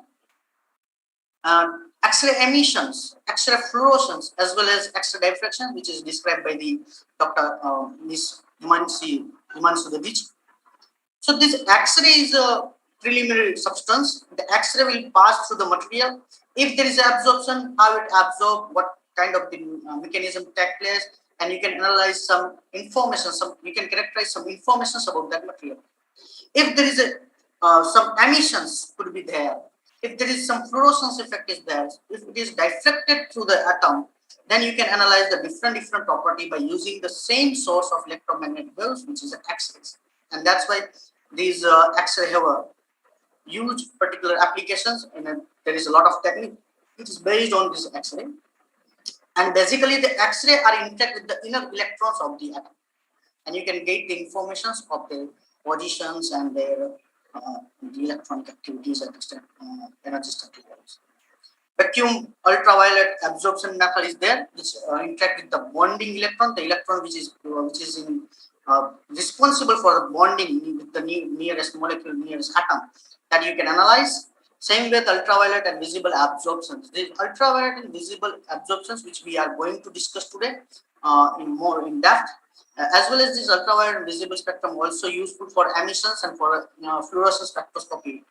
As we know that now a trend and now the world is looking toward the nanotechnology as well as quantum dots. So basically, this quantum dot have very beautiful fluorescence activity, as well as they have a very good emissions activity. In our department, we have also developed one carbon quantum dot, which is a very beautiful for the making the absorptions of ultraviolets, and it produces some visible spectrum. So if you're making a thin film of a carbon quantum dot, if you are applying the ultraviolet, so these interactions take place such a way, so output will be there, fluorescence will be there like in a visible spectrum.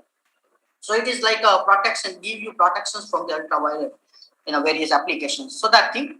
So this is the various use again of the ultraviolet and visible absorption is there. You can get information about their color, the degradation potentials. The people are working in a photocatalyst. They're also using this technology to identify how much dye will be degraded in a presence of any photocatalyst. So that there they are using the ultraviolet visible absorption, as well as ultraviolet emission is there, fluorescence, as I told you in that. So it is also interacting with the bonding electrons. So you can also measure wide band semiconductor and some semiconductor material. If you want to find the optical band gap, then you have to go for the ultraviolet visible absorption. Also helps you there. Infrared IR spectra, the FTIR, everyone very well known that FTIR technique to finding the bonding, OH bonding presence in your organic molecule. If you have organic liquids, organic compositions, or organic compound, if you want to find, if you want to analyze what bond are present is there CH or CH2 or CH4, then you should going through this IR spectrum and you will be get the information that how which bond are present in my solutions, in my organic solutions. Same way the Raman scattering is there. In that you are applying some waves and it is coming out, and through that there is elastic scattering or inelastic scattering. And by knowing that, you come to know the structures and you are getting some information about the bonding. Especially the Raman scattering is used for the identify, as I told you that we are preparing the carbon quantum dot. Some people are working in carbon nanotubes, some people are working in a carbon nanoparticles and various mode of the graphene and graphite based different structures. So if you want to know that when you are preparing, you are synthesizing the carbon, at the time how much part is remain as your product which you want to prepare, like a carbon nanotube, and how much part is carbon amorphous. That if you want to analyze, then you should go for the Raman scattering. The microwave absorption technique is there, which are dealing with the rotation of a molecule. Electron spin resonance, which is dealing with the spin electron in a magnetic field. If you are giving the magnetic field and how the spin electrons are spins of electrode are affected by the applied magnetic field, that you can understand by the electron spin resonance. Same way NMR also available in our university, Saurashtra University, the NMR techniques, which dealing with the spin nuclei in a magnetic field, and through that you can identify the whole molecule, you can understand the whole molecules of your compound. Okay, so that thing. Next please. So as I told you that we are just looking a little bit about the Raman spectroscopy and some spectroscopy, and then we are focusing on the invisible spectroscopy. So Raman spectroscopy is basically illuminate a specimen with some laser light. Okay, 532 means near about the green light. So that light is applied to that molecule, and they are observing which kind of scattering is there. If there is elastic scattering or inelastic scattering. If there is elastic scattering, then it is known as a relay kind of the phenomena. In that, whatever you are applying the lambda, the wavelength, the same wavelength will come out. Okay? The scattered wavelength is equal to incident wavelength. And if there is inelastic scattering, so your scattered wavelength is not equal to your incident wavelength. Might be some difference, you are finding some peak, and there is some Raman shift is there. And through that you can observe, you can identify the particular phenomena, that what kind of the molecule are change, or what kind of molecule, how molecule will be interacting with this particular beam which you have applied to that. Okay, so these are about the Raman spectroscopy. Next please. IR spectroscopy, infrared spectroscopy, in that we are using the infrared radiations. That radiations will go through your substance, and whatever the bond is there, they start to moving, like a molecule dislocations is there, vibration is there, rotation is there. And through that kind of happen when you're applying the IR, infrared electromagnetic waves to your molecules, it start to vibrate. And due to that vibrations, you are finding some peak, some intense peak. And through that peak, you can analyze which kind of the bond is present in my particular compound. So if you want to analyze your compound, then you have to go through your IR spectra. And suppose students are here who are doing the PhD or their research work. So advice is that if you are going for IR spectra, you should look before that the reports.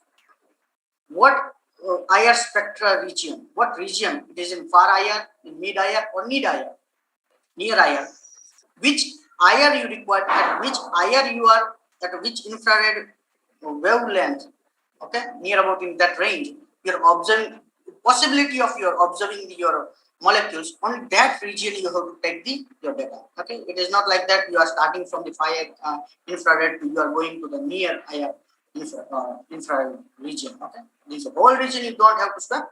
You just focusing on your region, in which region you have to characterize your molecules, and then you can get the proper graph. You are getting the very good graph without any much fluctuations. So that is the advice. Next please. So basically, if you are dealing with the IR spectroscopy, so you have to go like that, the instrument working like that, you are applying the infrared source, that infrared source passing through your sample, As a similar time, it is passing through your reference sample. Okay, how we can choose your reference sample? Suppose you are preparing your particular IS is passing through your sample, and if you have prepare your sample in a water solutions or in a glycol solution, in blister solution, or in any other like ethylene or IP or whatever the liquid form, base form you have used, you have to put in a reference, so you are getting exactly the only vibrations of your data. So on that basis, we have to put the one reference as well as one sample. And when it is passed through that, there is one splitter, a detector. This spectroscopy obviously could be possible in very early when we have prepared the photodetectors, okay, like semiconducting materials. And this is only the possible, all the spectroscopy could be possible when we come to knowing about the photodetector, and we start to using to detecting these particular rays, and they change in their intensity. Okay, so we require this detector. It is a photodetector, and on that data we are doing some process little bit because we are using the Fourier transformations here. So process is there, and then you can take your final graph. Now this spectrum is given here in this that if there is a NH or OH kind of the group, then it will be possibility of there to hydrogen group. So possibility of that you are finding in between the 400 to 300 and CH group. If there is some triples like carbon triple bond carbon, carbon triple bond nitrogen, then you have to go for the in that region possibility you are getting that. This particular 2380, you are possibility to you can identify you can check the carbon dioxide. This is very important because the people who are working in environment field and they want to check their environment possibility, how much the influence coming from the any particular industries, and they want to check. So they're taking that air which is coming out from their influence, and they pack it, and they are putting that influence into this particular, so they can identify how much carbon dioxide is there. So if you want to find out how much carbon dioxide through the FTAir, you can do that, and that's for that you have to take this range only. And the next range is for the double bonds, carbon double bonds oxygen, carbon double bonds nitrogen, carbon double bonds carbon. So these are for that, and through that you can identify which compounds are present in your substance. Next.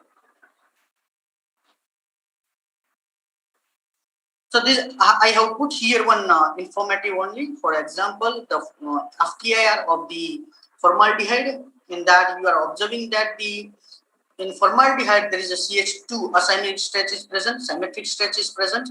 So CH2 are there, the two peaks of that. Then C double bond oxygen, then CH2 for cisor in that particular region, and for a 1250 CH2 rock and CH2 well. So on this basis, you come to know that this graph gives you the identifications, which kind of, how much in your compound, which molecule presents, and in which how much bonding is there. It is a symmetric bonding or asymmetric kind of the structures, or what kind of the structure that you can analyze of your organic compound by using this particular graph. Okay, by using the IR vibration spectrum.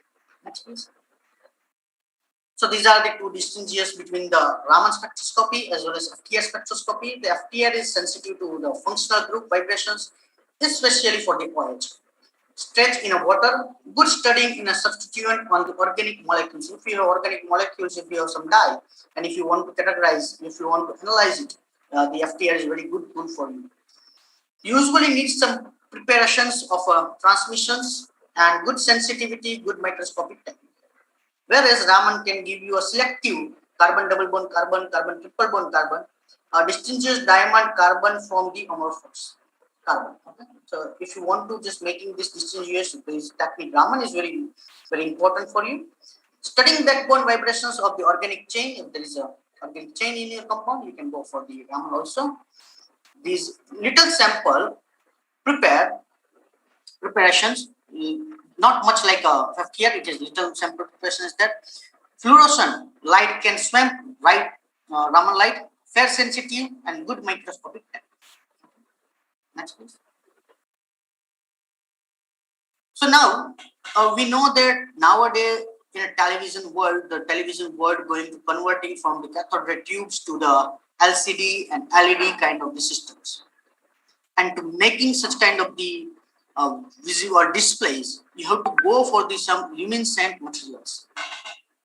This luminescent material means emission of radiation. Radiation doesn't mean only hazardous material or hazardous radiation only. Any radiation. So if it is a green light come out, then it is also radiation. So if you have any light emitting diode, you just put the voltage and some radiations come out. It means it is radiations. Okay, it is in visible spectrum and it is radiations. Need to create excess electron and hole recombinations, and luminescent will be produced. There is 4 types of these luminescence are there. The photoluminescence by optical radiations. If you just applying some lights and some lights come out, then it is optical radiations is there. Electroluminescence by electric field or by current. Cathode luminescence by electron beam, and radioluminescence other energetic particles or high energy radiations. If your emission is less than, or it is a fast like a less than 10 raised to minus 8 second, these emissions happen in that much short time, 10 raised to minus 8 second, then it is known as a fluorescent. But if it is not that much faster, it is little bit slower, then it is known as a phosphorescent. Okay, so this is all about the little bit information about the luminescence. The people who are working in the fluorescent material, it might be helpful to them. Next, please. Same way as this particular, I told you that Ms. Himanshu already described how X-ray could be helpful to identify the structures. So that's where this X-ray could be possible. It gives you some kind of the structure informations and other property too, if you are using the EXAFS and all other tools. And if you want to just understand the magnetic structures of your material, if you just want to interact this particular to nucleus only, then you have to go for this neutron diffraction pattern ND, which could be take place in a bulk atom research center. Okay. That also gives you some magnetic informations and magnetic structures of the substance. Okay. Next, please.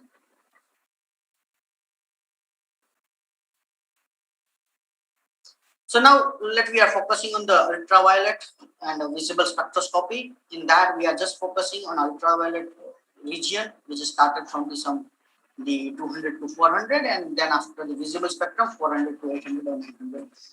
This particular frequency range make you possible the whole world could be visible, and it means that when this ultraviolet interact with the visible light going to interact with the substance, I can see some green stone. It means that only the green color will be reflected, its intensity is maximum, otherwise will be absorbed. So what particular visible spectrum, which frequency absorbed by the material, on that basis we can analyze the material, and that's why this visible spectroscopy is used. One thing. Second thing is visible is also useful to absorption, means it is absorbing it, taking that energy, and it is when it is taking that energy, the electron might be jumped from the one level to another level, and through that I can also calculate the band gap, optical band gap of that substance. So this technique is also useful to identify in a functional oxide material like a ZnO, TiO2 and other complex oxides material too. You can characterize how much band gap going to vary, or if you want to calculate the band gap of your prepared sample, you can go for the visible spectroscopy. Through that you can identify the band gap presence in your materials. Okay, so that thing. So these I have giving some compounds CH4, CH3, CH3, CH3OH, etc. And at which lambda, at which wavelength it observed, and what possibility of the absorption peak, the intensity of peak might be. So if you have CH4, lambda is 122 and it is a high intense peak because of this jumping of the electron, the transitions of with lowest energy to highest energy.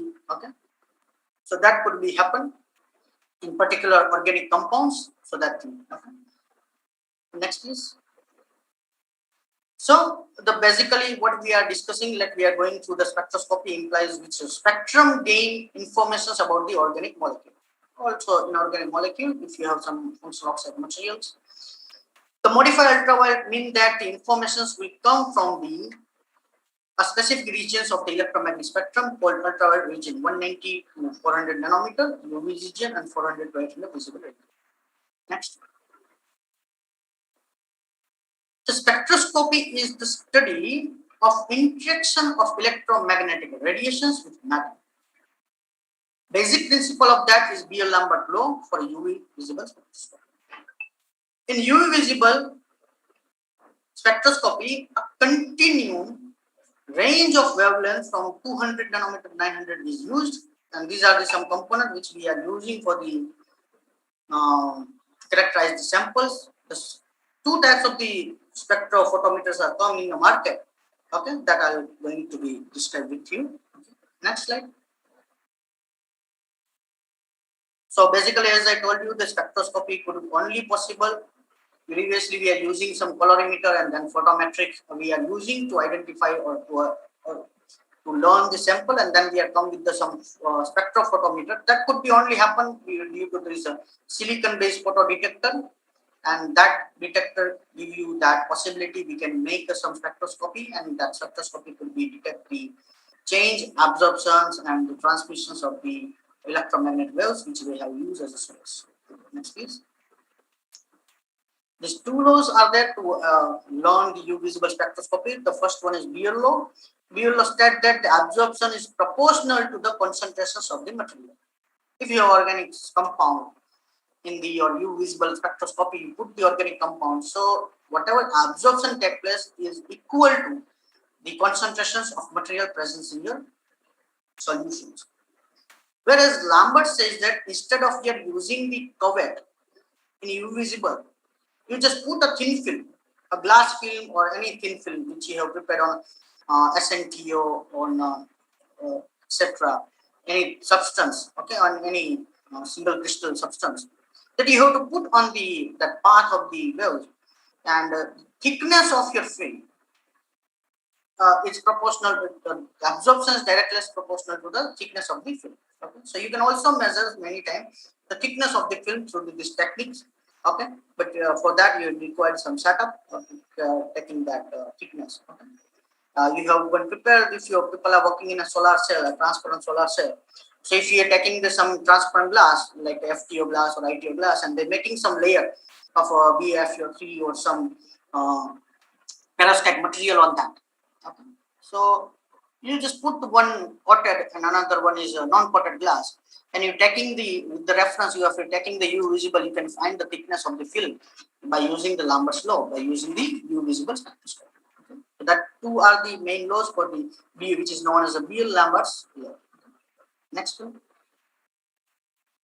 These are the specifications of the Beer-Lambert's law. In that we are going to use one cuvette. That cuvette, the intensity. Okay.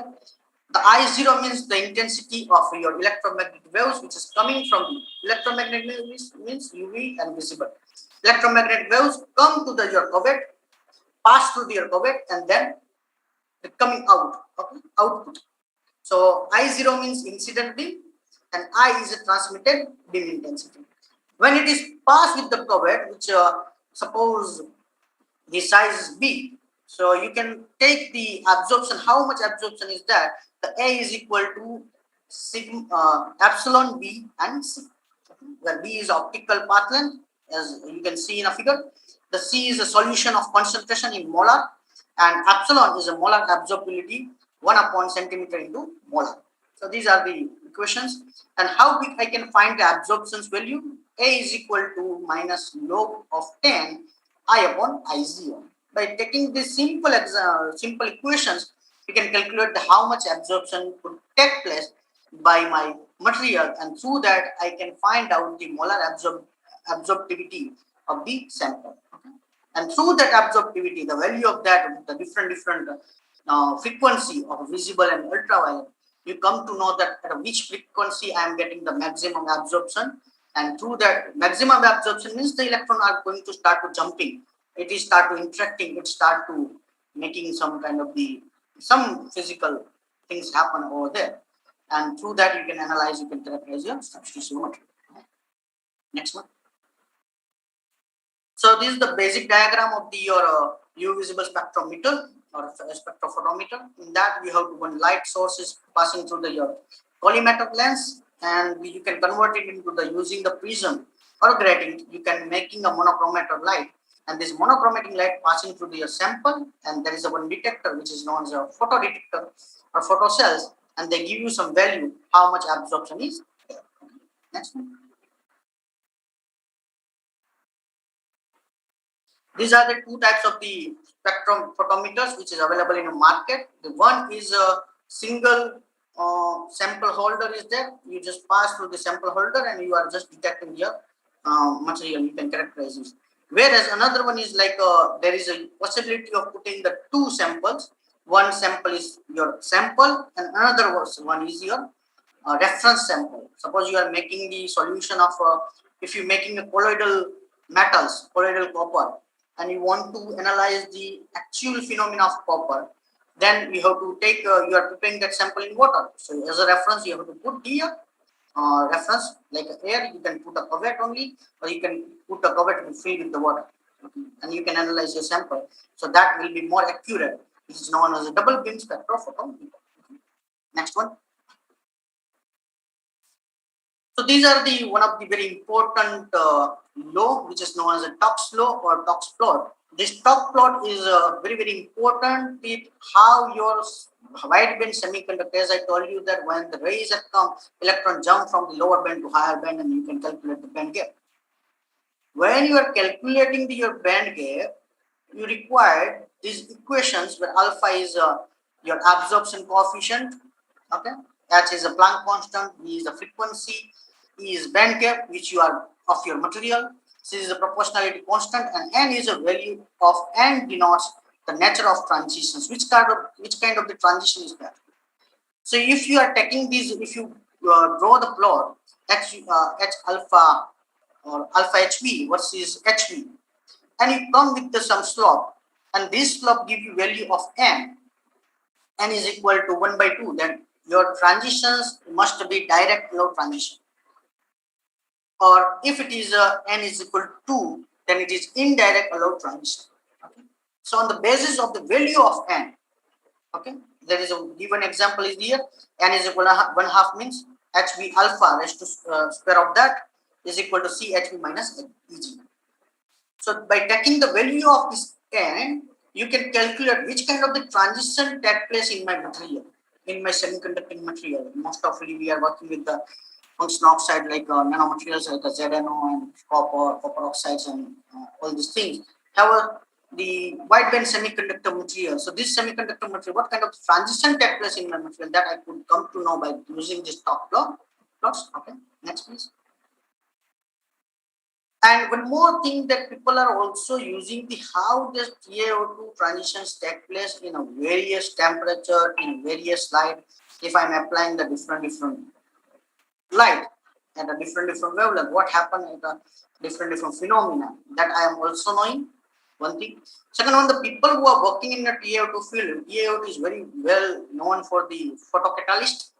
It means that suppose you are taking the methylene blue dye and it is blue color, you are taking that UV visible spectrum, and you just put the nano TiO2 particle and put into your particular environment, like sunlight is there. So by using the UV light, TiO2 work in UV light, but nano TiO2 little bit working in a visible spectrum, that we know, okay, because of the shifting in a band gap. So if you give the UV light, or if you are giving the particular visible nano TiO2 to the visible light, your dye is going to be degraded. And degradation rate you can see in the UV visible. You are taking it first, then you put the TiO2 after 1 hour, after 2 hours, after 3 hours, after 4 hours, after 5 hours. After some time, the dye will be completely degraded. The solution becomes transparent. So that kind of the characteristic of a photocatalyst you can learn through the UV visible absorption spectroscopy. Next one. This is what we have used in our previous publications in our scripta material in May 2019. That we are investigating during the investigations of a zinc oxide with the core cell particle of core as a zinc oxide. On that we are coated with the copper oxide particles, and these combinations, this core cell we have prepared, and when we are going to identify the band gap, we have used the UV visible spectroscopy, and in that we can come to know that the band gap going to be shifted in a band gap of these are core cell becomes lesser as compared to the band gap of ZNO. That we are come to know that through this particular UV spectroscopy, which we have used for our publications of May 2019. Okay. Next. So thank you all of you. If there is any questions, any query from the YouTube viewers.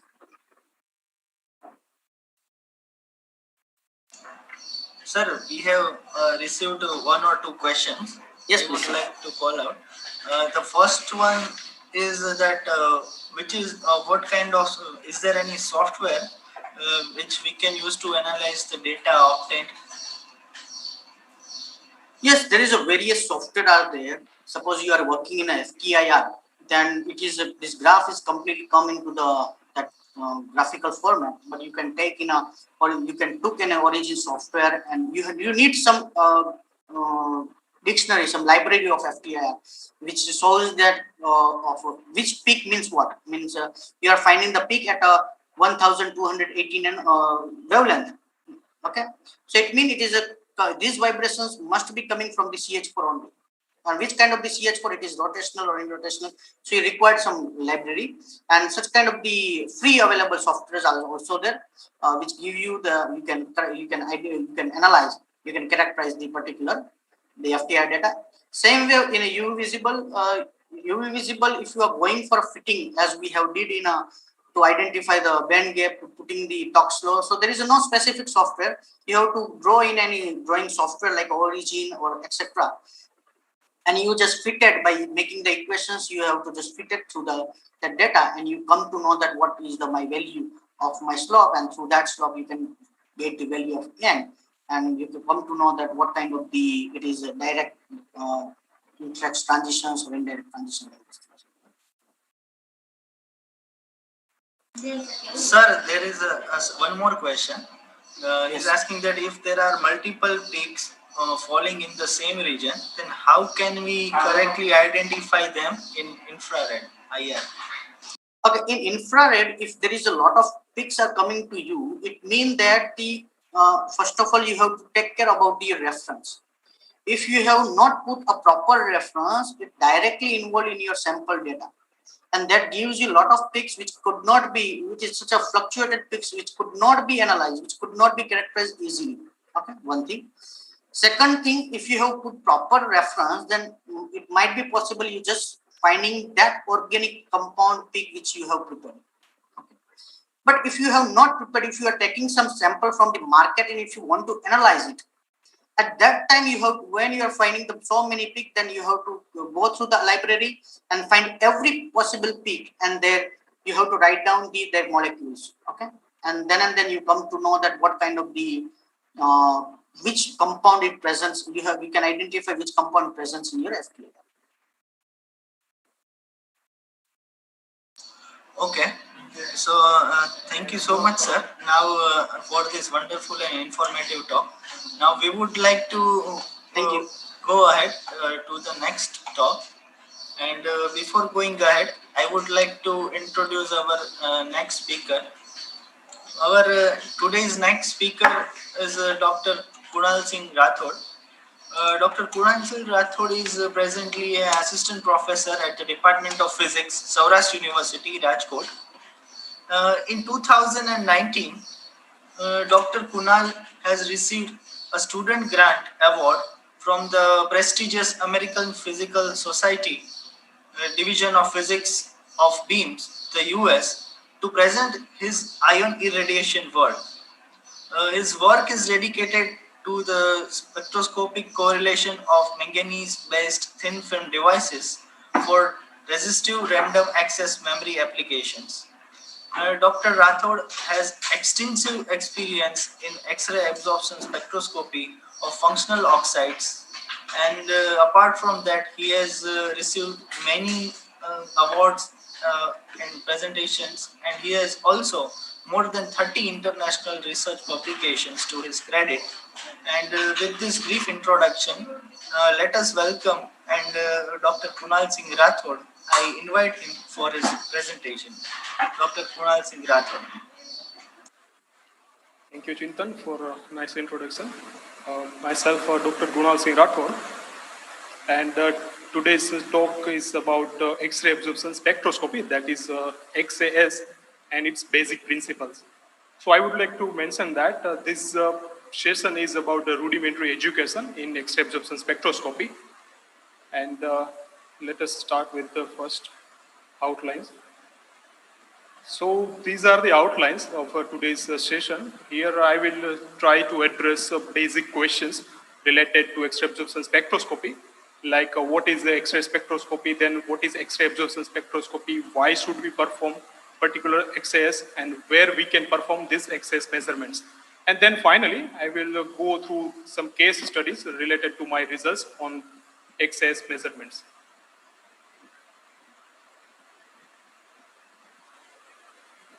So now, first question is what is X-ray spectroscopy and its types? So before we go to the particular question, X-ray spectroscopy, let us get idea about the spectroscopy. Spectroscopy means we have light and matter interaction. Then if we want to study that light matter interaction, then we need to consider spectroscopy. So it is basically light matter interaction. And as we know that in electromagnetic spectrum, there are various ranges like gamma, X-ray range, view visible range, infrared, and so on. So in different energy range, we can have different spectroscopies. So for example, if we go towards the gamma range, then we can have Mossbar spectroscopy. And if we have X-ray range, then we can have XS, XAPS, and XCS. XS is X-ray emission spectroscopy. Then in UV visible absorption, molecular, circular dichroism, and so on.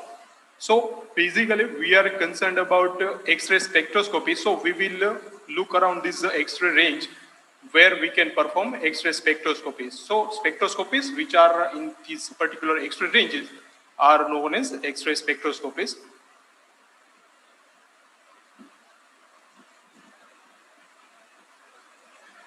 So let us start with interaction of X-rays with atoms. So as I told you, we have X-ray sources, then we can have an interaction of that X-ray sources with atom. So whenever there is the interaction of X-rays with atoms, then we can have these three possibilities. As you can see from this image, we can have elastic scattering. In that case, there will be no energy transfer, and it is used in X-ray diffraction. And there is one more category, that is the inelastic scattering. In that case, some energy will get transferred to the materials and remaining will get transmitted or scattered. And it is called Compton scattering. And it is similar to the Raman spectroscopy. And the third case is the absorption case, in which almost all energy get transferred to the material and some sort of energy, which is remaining energy, get scattered or transmitted, and which is similar to the infrared spectroscopy. So we are basically concerned about this third type, that is absorption, because we are talking about X-ray absorption spectroscopy in this particular session.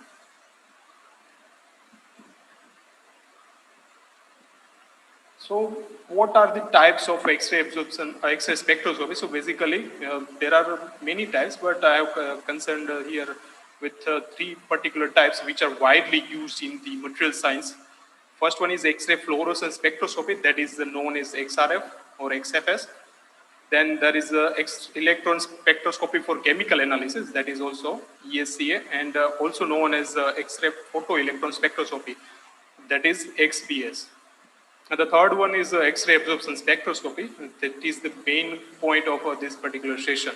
And there are so many others as well, like X-ray emission spectroscopy, Auger spectroscopy, but we are concerned about these three core orbital spectroscopies, which are very much and widely used in the material science research. So we will briefly go through these first two types, X-ray fluorescence spectroscopy and then ESCA, and then we'll go a bit more detail in the XAS. So the first one is the X-ray fluorescence spectroscopy, that is XFS, we can say. So in that, what happens, we have X-ray sources, and when we have high energy X-rays, then what happens, those high energy X-rays fall on the material and it gets excited the atom, and the electrons from the core orbitals gets ejected from its core orbital. And what happens, there will be a transition of higher energy electrons. The higher energy electrons falls to the lower energy, means core orbital. And during that, what happens, there will be some secondary X-ray generation. And that is due to the fact that electrons are having transition from higher energy to lower energy. So energy difference is that, and that energy difference is utilized in the emission of secondary X-rays. So this is basic idea in the case of X-ray fluorescence spectroscopy. And this X-ray fluorescence spectroscopies are very much helpful in the analysis of composition. It can give us idea about the thickness of the film or material.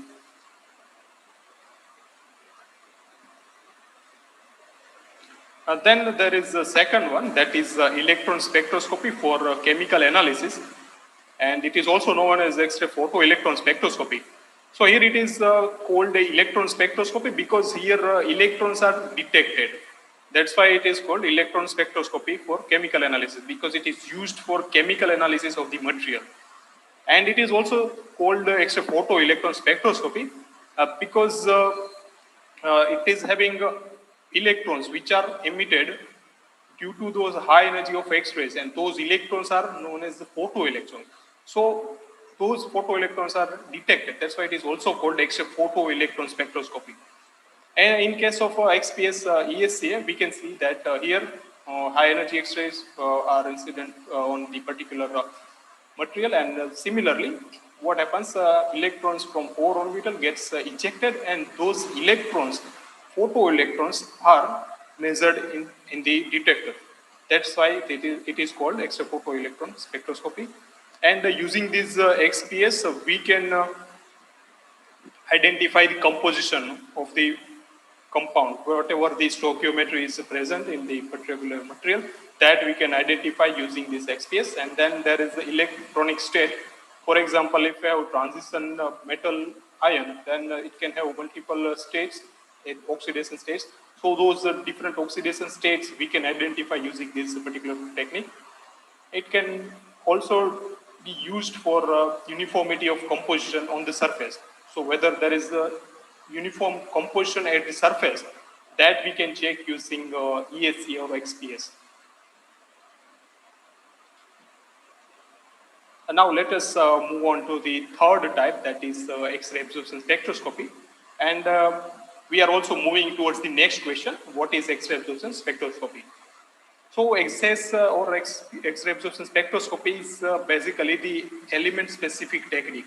Why it is called element-specific technique? Because it can detect different elements, okay? And different elements can be detected using XS because different elements have different electronic configurations, so it can have different occupancies. So due to that, there will be different absorption edges of particular element. So different element has different absorption, and different absorption can identify the presence of different element. So based on that particular idea, it is also known as element-specific technique. And in case of this X-ray absorption spectroscopy, we can use transmission measurement mode that is shown here in this image.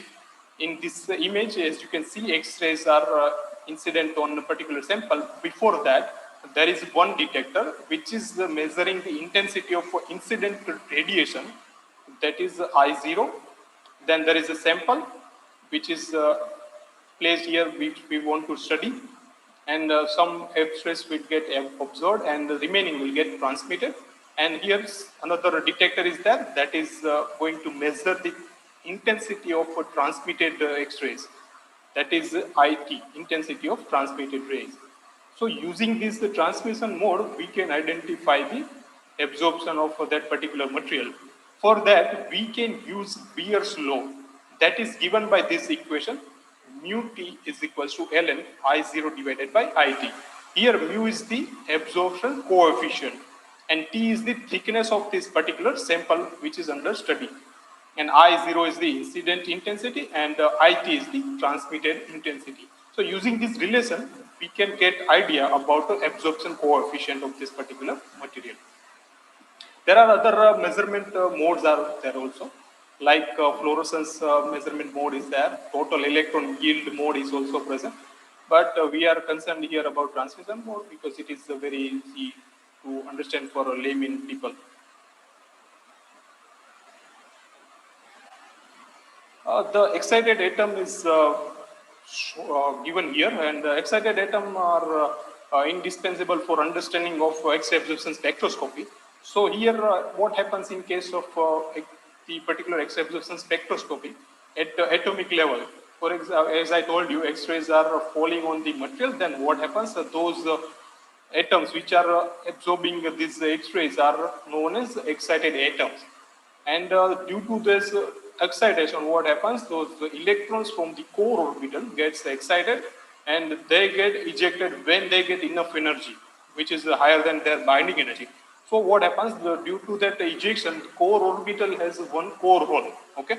And the core hole is not a stable one. So due to that, what happens? Electrons from higher energy drops down to the lower energy level. And during that, what happens? There is the energy transfer, because higher energy electrons are moving towards the lower energy. So due to that, there is the energy difference, and that energy difference is compensated by release of energy in the form of X-rays, like it is called a secondary X-rays. So this is the basic phenomena which is occurring at the atomic level whenever we are studying about the core level X-ray spectroscopy. The photoelectron. So as I told you, the electron which gets ejected is known as photoelectron. So here, as you can see from this image, H energy, that is the X-ray energy, is falling on the particular electron which is situated at the core orbital. For example, it is 1s orbital, and that electron gets energy from this X-ray radiation. Then what happens? That particular electron, if it gets energy higher than their binding energy, okay, then what happens? That electron gets ejected, and it reaches to the vacuum level, or we can say below or around vacuum level, and that energy of that new state energy of this photoelectron is given by this relation, that is X-ray energy minus binding energy. X-ray energy is the incident energy, that is h nu, and the binding energy, that is the energy from this particular core orbital to its binding energy, Fermi level, that is its binding energy. So through which we can get idea what is the energy of a new state of this particular photoelectron. So whenever we are performing X-ray absorption spectroscopy, we can have a spectrum like this, as you can see from this image. Here in x-axis energy is given, and in y-axis intensity is given. So here basically three regions are present in case of X-ray absorption spectrum. First one is the pre-edge region, and then second one is the near-edge region. But these pre-edge and near-edge regions are combinedly considered as ZENS, that is X-ray absorption near-edge structure. That is also known as the NESABs, that is near-edge X-ray absorption fine structure. And then third region is that is the post-edge region, which is also considered as EXAFS, that is the extended X-ray absorption fine structure. So at higher energies, we can have EXAFS, and at lower energies, we can have ZENS or pre-edge region. And we'll go one by one through these particular regions. So first we will start with EXAFS, and then we will move on to the second one, that is ZENS region.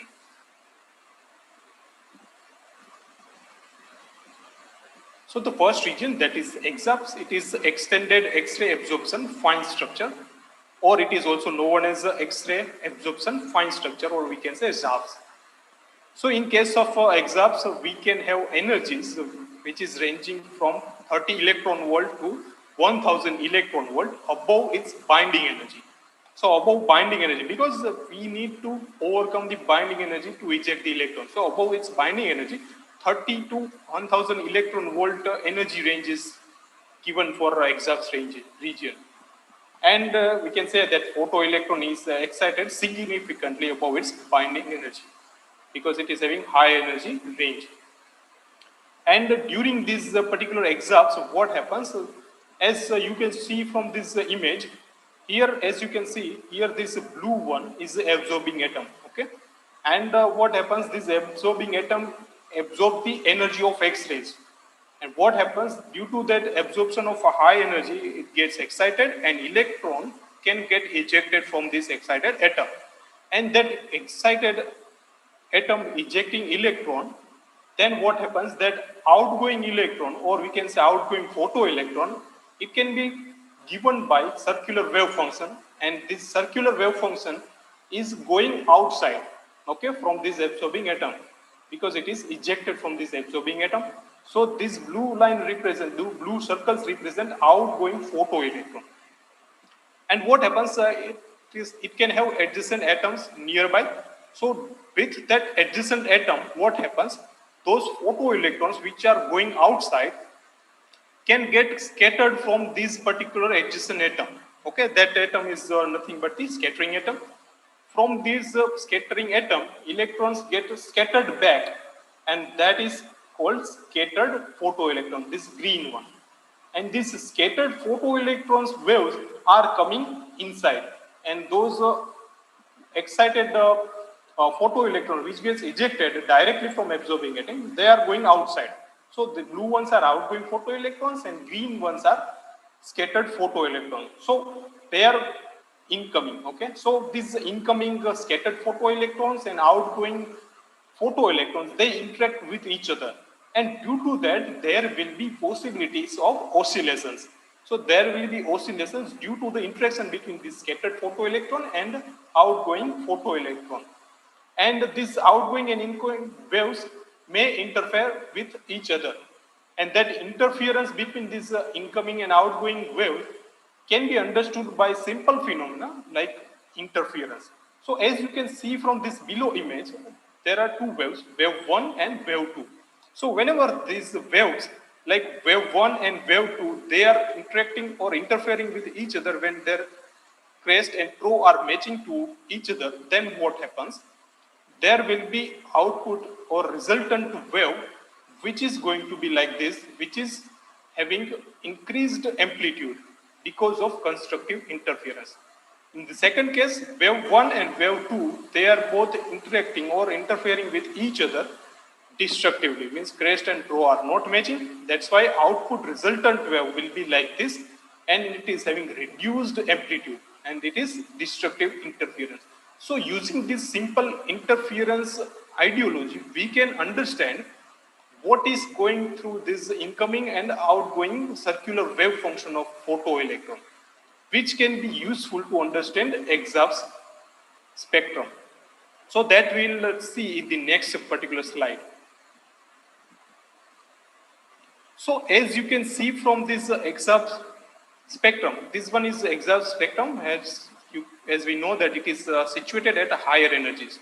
Okay, so from here higher energies, photoelectron energies increases towards the right hand side, and wavelength gets decreases.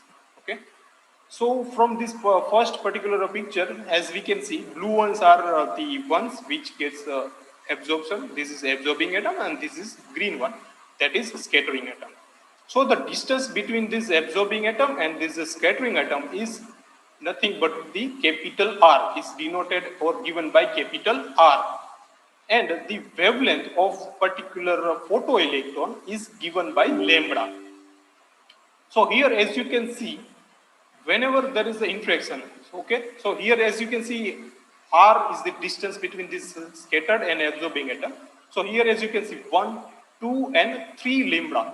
The distance between this absorbing and scattered atom is 3 lambda. That's why lambda is R by 3. And here it is also visible that this incoming and outgoing waves, they are interacting or interfering with each other constructively. So here constructive interference is there. So output resultant wave will get increased amplitude. So here intensity is high, as you can see from this spectrum. As we go towards the higher energy, what happens?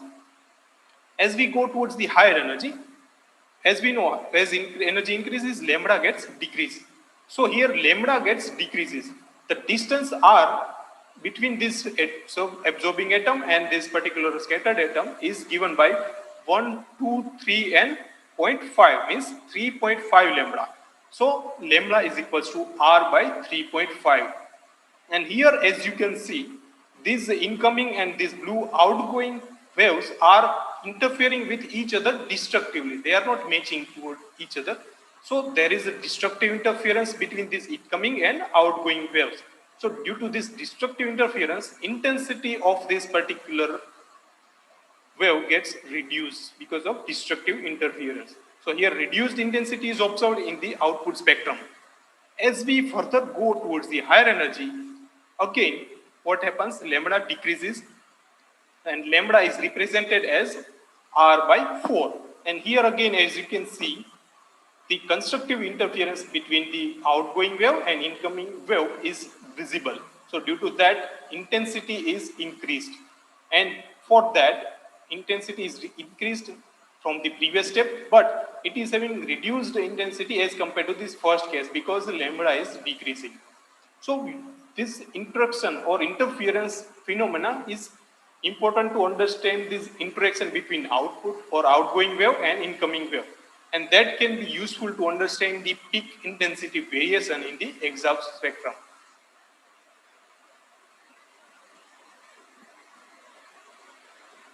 So this analyzing this particular oscillations are important in case of exhaust, and using this particular oscillation, we can convert that into wave vector k, and from that wave vector k, we can calculate the Fourier transform, and that Fourier transform can give us the idea about the distance r.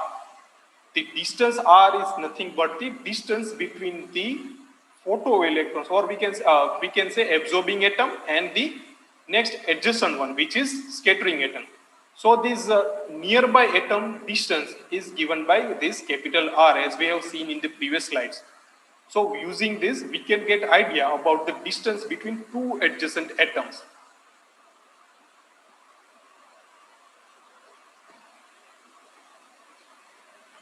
Now let us have a look at the next one, that is Zen's region.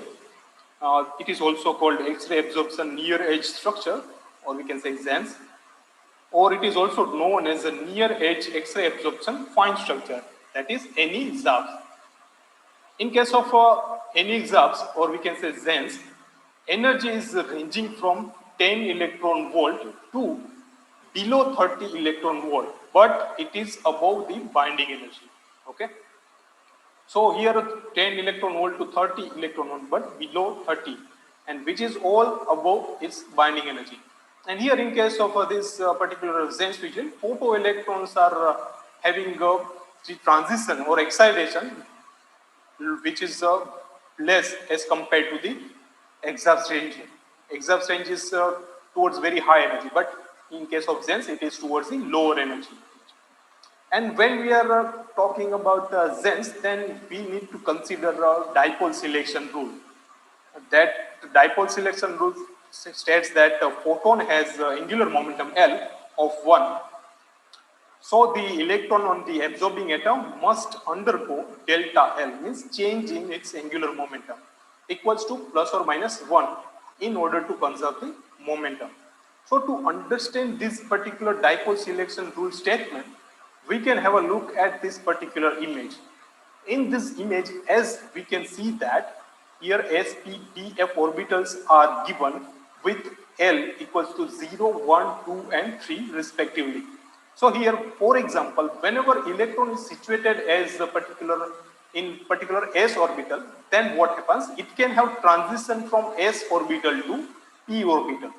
Because of this dipole selection rule, okay, it can have plus or minus 1 change in its angular momentum. And then, for example, if we have electron at p orbital, then what happens? It can have transition from p to s, or it can have transition from p to d, because 1 plus 1 is 2. So here p to d transition is possible. 1 minus 1 means 0, means it can have transition from p to s according to this delta L equals to plus or minus 1. Similarly, in case of electron situated at d orbital, similar thing can happen. It can have transition from d orbital to p orbital, and it can have transition from d orbital to f orbital. And similarly, this p orbital can have transition, f orbital can have transition to d orbital. So here s to p, p to s and d as we have seen here, and D to P and F. Those transitions are allowed transition according to this dipole selection rule. And remaining transitions such as P to P and P to F is not possible, because P to F means there is a change in its angular momentum around 2. So that is not allowed due to this dipole selection rule. So P to F is not possible. S to D and S to F is also forbidden transitions according to this particular dipole selection rule. So whenever we are talking about the ZENS, we need to consider particularly this dipole selection rule.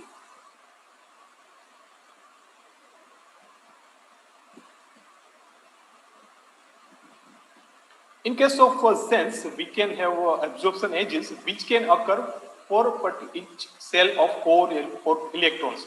So here, as you can see from this image, here K shell has one s orbital, and L cell has a particular s and p orbitals, and M cell has s, p, d orbitals.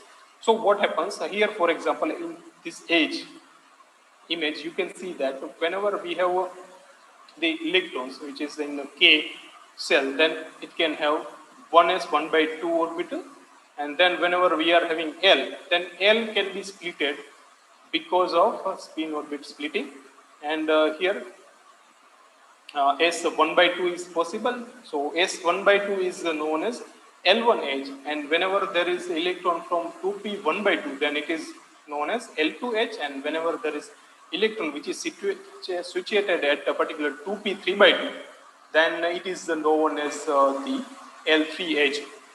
And here, as you can see, this K and L1 edge, they both are coming from S orbital. Okay, so K and L1 edges have S to P transition. Because of dipole selection rule, it can have S to P transition. And in case of L2 and L3 edges, P to D transition is possible. That is also according to dipole selection rule. So from this, we can get idea which transitions are possible for a particular core electron. And this gives us idea how the transition takes place inside the particular ZENS region.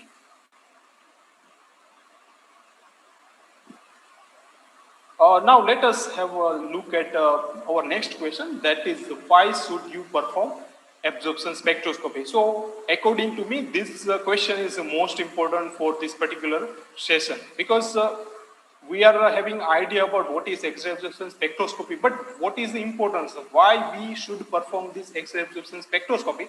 That is the most imperative question. Okay, so that answer we can get using this particular statement, means this X-ray absorption spectroscopy gives us the detailed electronic structural information of a material, which is elusive from other techniques. So that is the main idea why we should perform X-ray absorption spectroscopy. And as we know that it has a two range, it can have a two range, which is ZENS and EXAFS. So in ZENS range, we can have the transition to unfilled bound state or around the continuum, and in case of the EXAFS, it can have transition to continuum. And these transitions are for the core orbital electrons. And here, using ZENS, we can get idea regarding oxidation state. So for example, if I have a material in which Mn element is there, Mn is the transition metal element, so it can have multiple valence states, and which can be possible inside the material. Various changes in material can give the transition in its oxidation state. So whether it is Mn3+, Mn2+, or Mn4+, those oxidation state, valence state, that idea, if we want to get, then we can use X-ray absorption spectroscopy. It can give us the idea which oxidation state of a particular transition element is present inside the material. And this idea we can get using ZENS. And coordination chemistry, like a tetrahedral, octahedral, whether it is surrounded by 4 or 6 atoms or more. So that coordination chemistry, that is also possible using this ZENS. And then orbital occupancies, what is the electronic configuration, that is the idea we can get using ZENS. And using EXAFS, we can get idea about radial distribution of atom around the photoabsorber. So for example, what is the bond distance? So that is the distance between the absorbing atom and scattered atom. We can say these adjacent atoms. those distance between those atoms and number of atoms surrounded by that particular absorbing atom and type of neighbors, those neighboring atoms, types and number of those neighboring atoms, that idea also possible to obtain using this X-ray absorption fine structure. And so main idea is that using this particular X-ray absorption spectroscopy, we can have particular detailed electronic structural information of a particular material, which is difficult and elusive from other techniques. So that's why it is imperative to perform X-ray absorption spectroscopy.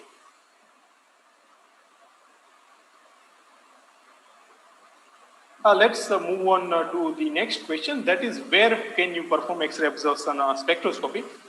So X-ray absorption spectroscopy can be performed at synchrotron sources.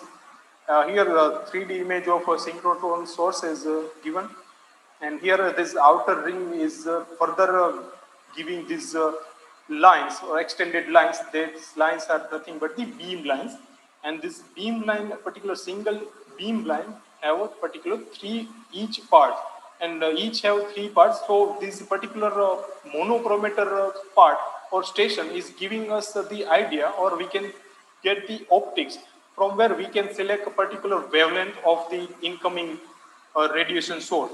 And then there is the experimental area where we can perform experimental things, sample preparation and so on.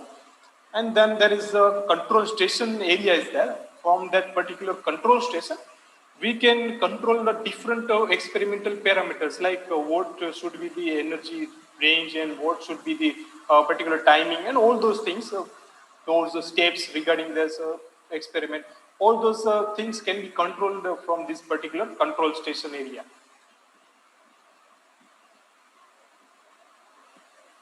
Worldwide, there are many synchrotron sources are available.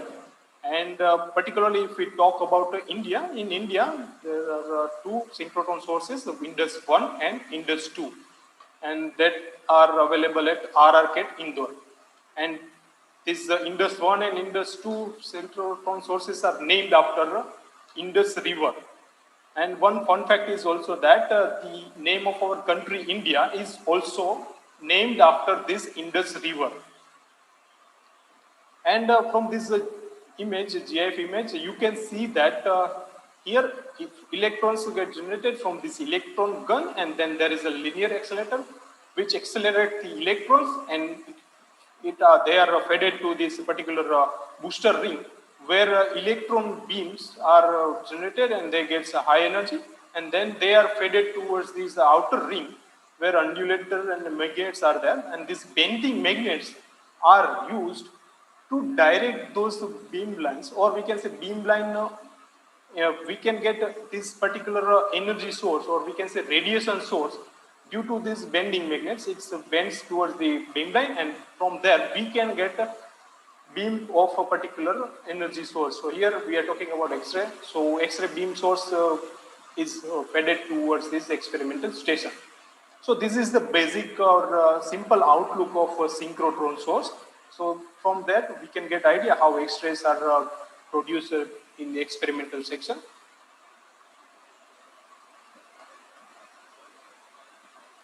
Now let us have a look at the last question, that is analysis part, which is given here in this particular image. Here normalized Mn L3 to H NEXAF spectrum is shown for different samples. So here, for example, I have taken YCMO sample. Here calcium is having 2+ valence state, so it can create Mn3+ and 4+ mixed valence state in this particular element.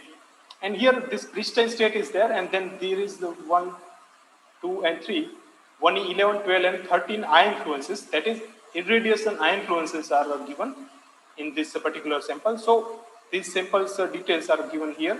So here, as you can see, Mn L3 and L2 edges are shown here. So for example, as you can see from this edge, that from YCP spectrum to YC1 spectrum, the energy is shifting towards the lower side. So that is the indication of Mn4+ to Mn3+ transition. Why is so? Because Mn3+ is having 1 Eg electron, and Mn4 plus is having 0 Eg electron.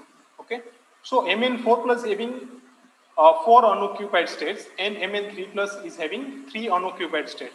So one less electron in case of Mn4 plus gives the more binding, more tightly boundation of remaining electrons. So remaining electrons are more tightly bound in Mn4 plus because of one less electron.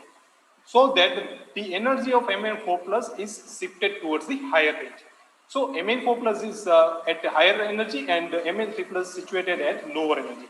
So here lower energy from YCP to YCP from higher energy to lower energy for YC1 shifting is shown. That is the indication of Mn4 plus to Mn3 plus transition. So similarly, we can get a shifting idea from different samples as well. So this gives us the idea about oxidation state variation in particular element. Whenever there are multiple oxidation states are present, then that can be identified using this analysis. So for this particular excess analysis, we can use these softwares such as Origin software that is well known to all researchers that it is for graphing. Then there is a CTM for excess software. Using that particular CTM for excess software, we can do the simulation of excess spectrum. And then Athena, GNXS, FEFF, and so on. So different softwares we can use to analyze excess spectrum. Another example of analysis is shown here. Here the system is similar, but the dopant is changed, and irradiation and denotation of the sample is also similar to the previous one. So here, as you can see from this particular graph, that in particular single peak, there is a presence of multiple peaks. Okay, so there is a presence of multiple peaks inside a single peak. So that multiple peaks inside a particular single peaks, if you want to get idea about those hidden peaks, then we can do the deconvolution.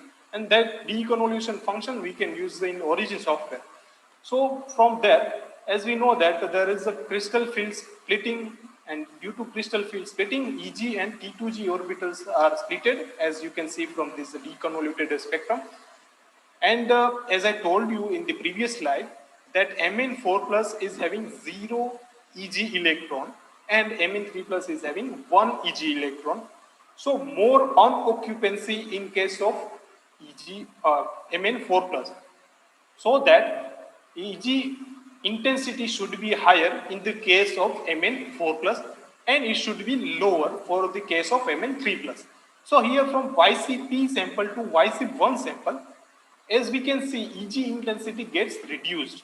So reduction in Eg intensity is indication of reduction in unoccupancy. So reduction in unoccupancy means Mn4 plus to Mn3 plus transition is likely to be present in this particular scenario.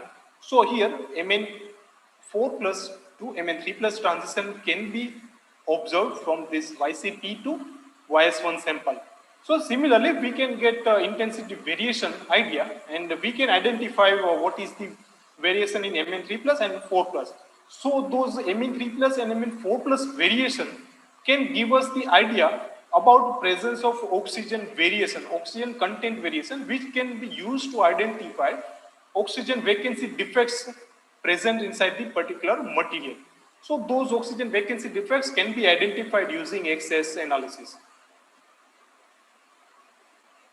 And the last case study is shown in this particular slide. Here, as you can see that the blue one in the left-hand side figure is the experimental one, Mn2O3, which is the reference spectrum of Mn3 plus, and here MnO2, which is the reference spectrum of Mn4 plus. So reference spectrum of Mn3 plus and Mn4 plus is experimentally performed, and then what we do, we need to do the simulation using CTM for excess software. So using CTM for excess software, we can do simulation for particular Mn3 plus and Mn4 plus reference spectrum.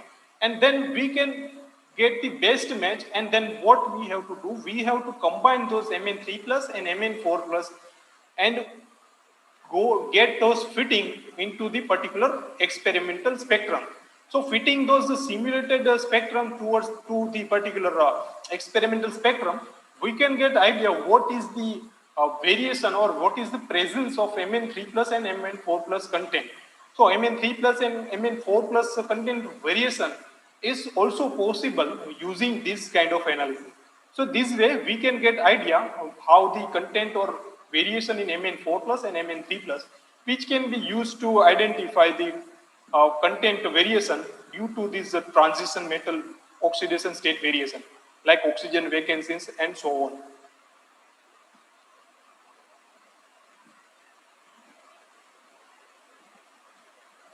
Okay, so in a nutshell, I would like to say that XAS provides us the detailed electronic structural information, which is imperative for the material science research. So I would like to conclude this session here, and I would be very happy to answer your questions if you have any. And if you have any questions later on, then don't hesitate to contact me at this particular given email address. Thank you very much. If you have any questions, then we can discuss. Thank you, sir. Sir, we have received one or two questions. I would like to read out. The first one is how to normalize the XAS data without reference foil. Okay, so for normalization, what we get raw measurement or raw data from the experimental section, and from there we can identify the intensity, which is the initial intensity, and then from that we can get the normalized variation from a particular origin software, where we can put intensity of incident, and then there is the measurement intensities, which we are provided by the experimental experiments, and using those intensity variation means the incident one and the particular measured one. From that we can normalize in the origin software, and from that we can particularly plot those normalized spectrum in our origin software. And normalization is important because it gives us a particular idea how the variation in the intensity, particularly from a single intensity variation, like from 0 to 1, and then we can get idea when we are having 0 to 1 intensity variation of different sample. So normalization is important in that aspect as well. Okay, sir. There is one more question, that how to find out average coordination number using XAFS. Okay, so for XAFS average coordination number, we can find using those different software. First of all, what we have to do, we have to use wave vector relation, that is p square bar twice m. It is in the square root. There is one relation is there. I have not mentioned in this particular presentation. Using those equation, we can get idea about the wave vector, and this wave vector, we can use those wave vectors to perform a Fourier transform. Okay, and those Fourier transform variation, it can give us multiple peaks. Okay, and those multiple peaks will be present in that x-axis in distance r. Okay, and those variation in the distance of those particular peaks, that will be used to get the idea about average distance calculations. Thank you, sir. Now there is one last question. He's asking that if there are any ways to distinguish the overlapping between energies in XAS graphs. Yeah. For a particular overlapping, overlapping can happen because we are having X-rays of high energy. Okay, so it is not possible that it can have a particular single transition. Okay, so it can have transition to unbound state as well. It can have transition to higher state as well. It can have lower transition, but those different transition can give us the overlap, as we can see from the exam spectrum.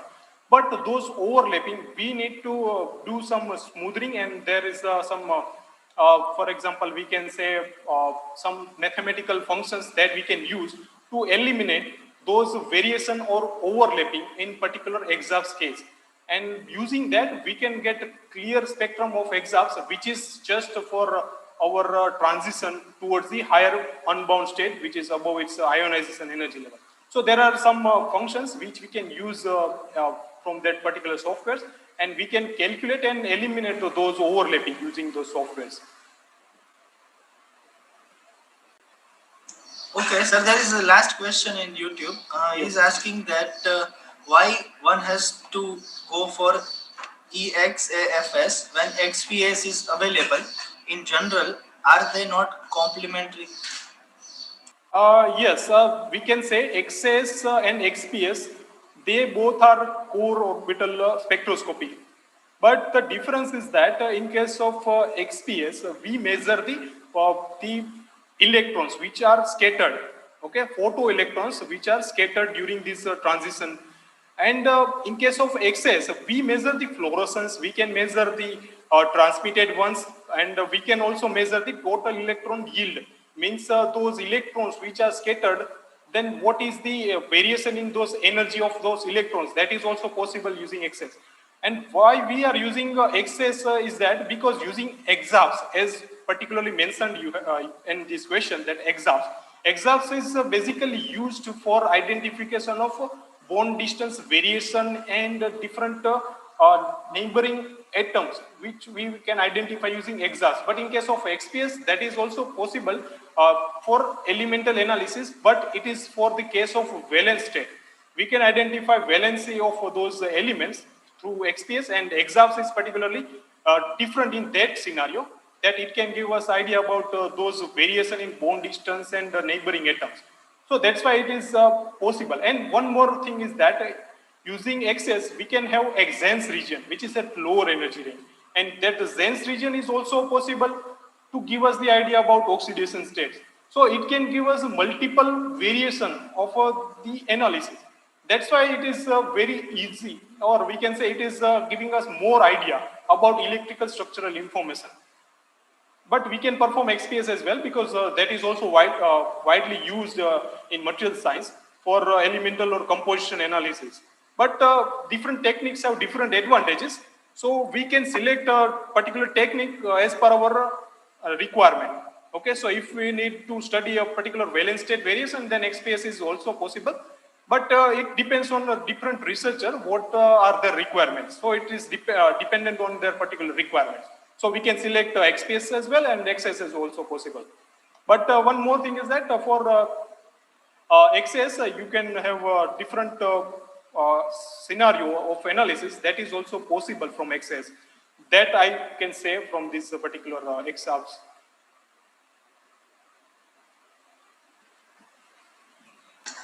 Okay, sir.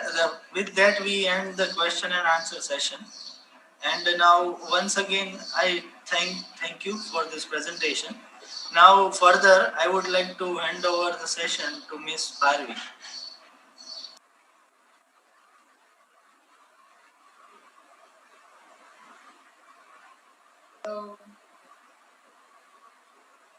Okay, so now we have all the talks for today have been concluded. So now I invite Dr. Rupal Trivedi madam to conclude today's session over here. Rupal ma'am, please.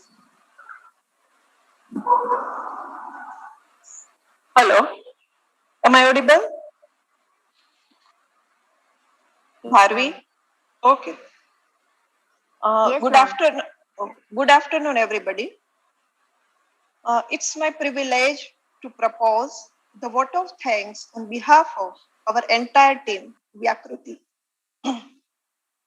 We are very much thankful to our Honorable Vice Chancellor, Saurashtra University, Professor Pethani sir, Pro Vice Chancellor, Dr. Desani sir, and Dr. Narottam Sahu sir from Gujarat for providing a stimulating environment for conducting this webinar.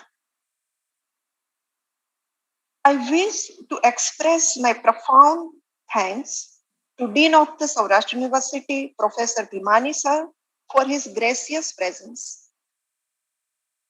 We are also thankful to other than Dean of Science Faculty, Dr. Mehul Bhai Rupani.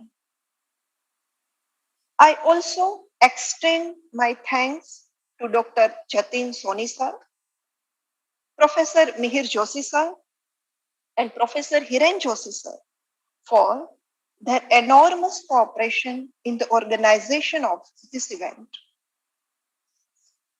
I am very much thankful to all presenters, Ms. Himansu Dathich, Dr. Keval Gadani, Dr. David Dhruv, and Dr. Kunal Singh Rathod for their wonderful and very, very informative presentations. Thank you very much. Thank you very much to all my dear students. My sincere thanks to all press persons and media for their coverage of this event. And at last, we are thankful to our passionate and dedicated student team from Lab 14 for their overall support. Thank you. Thank you very much.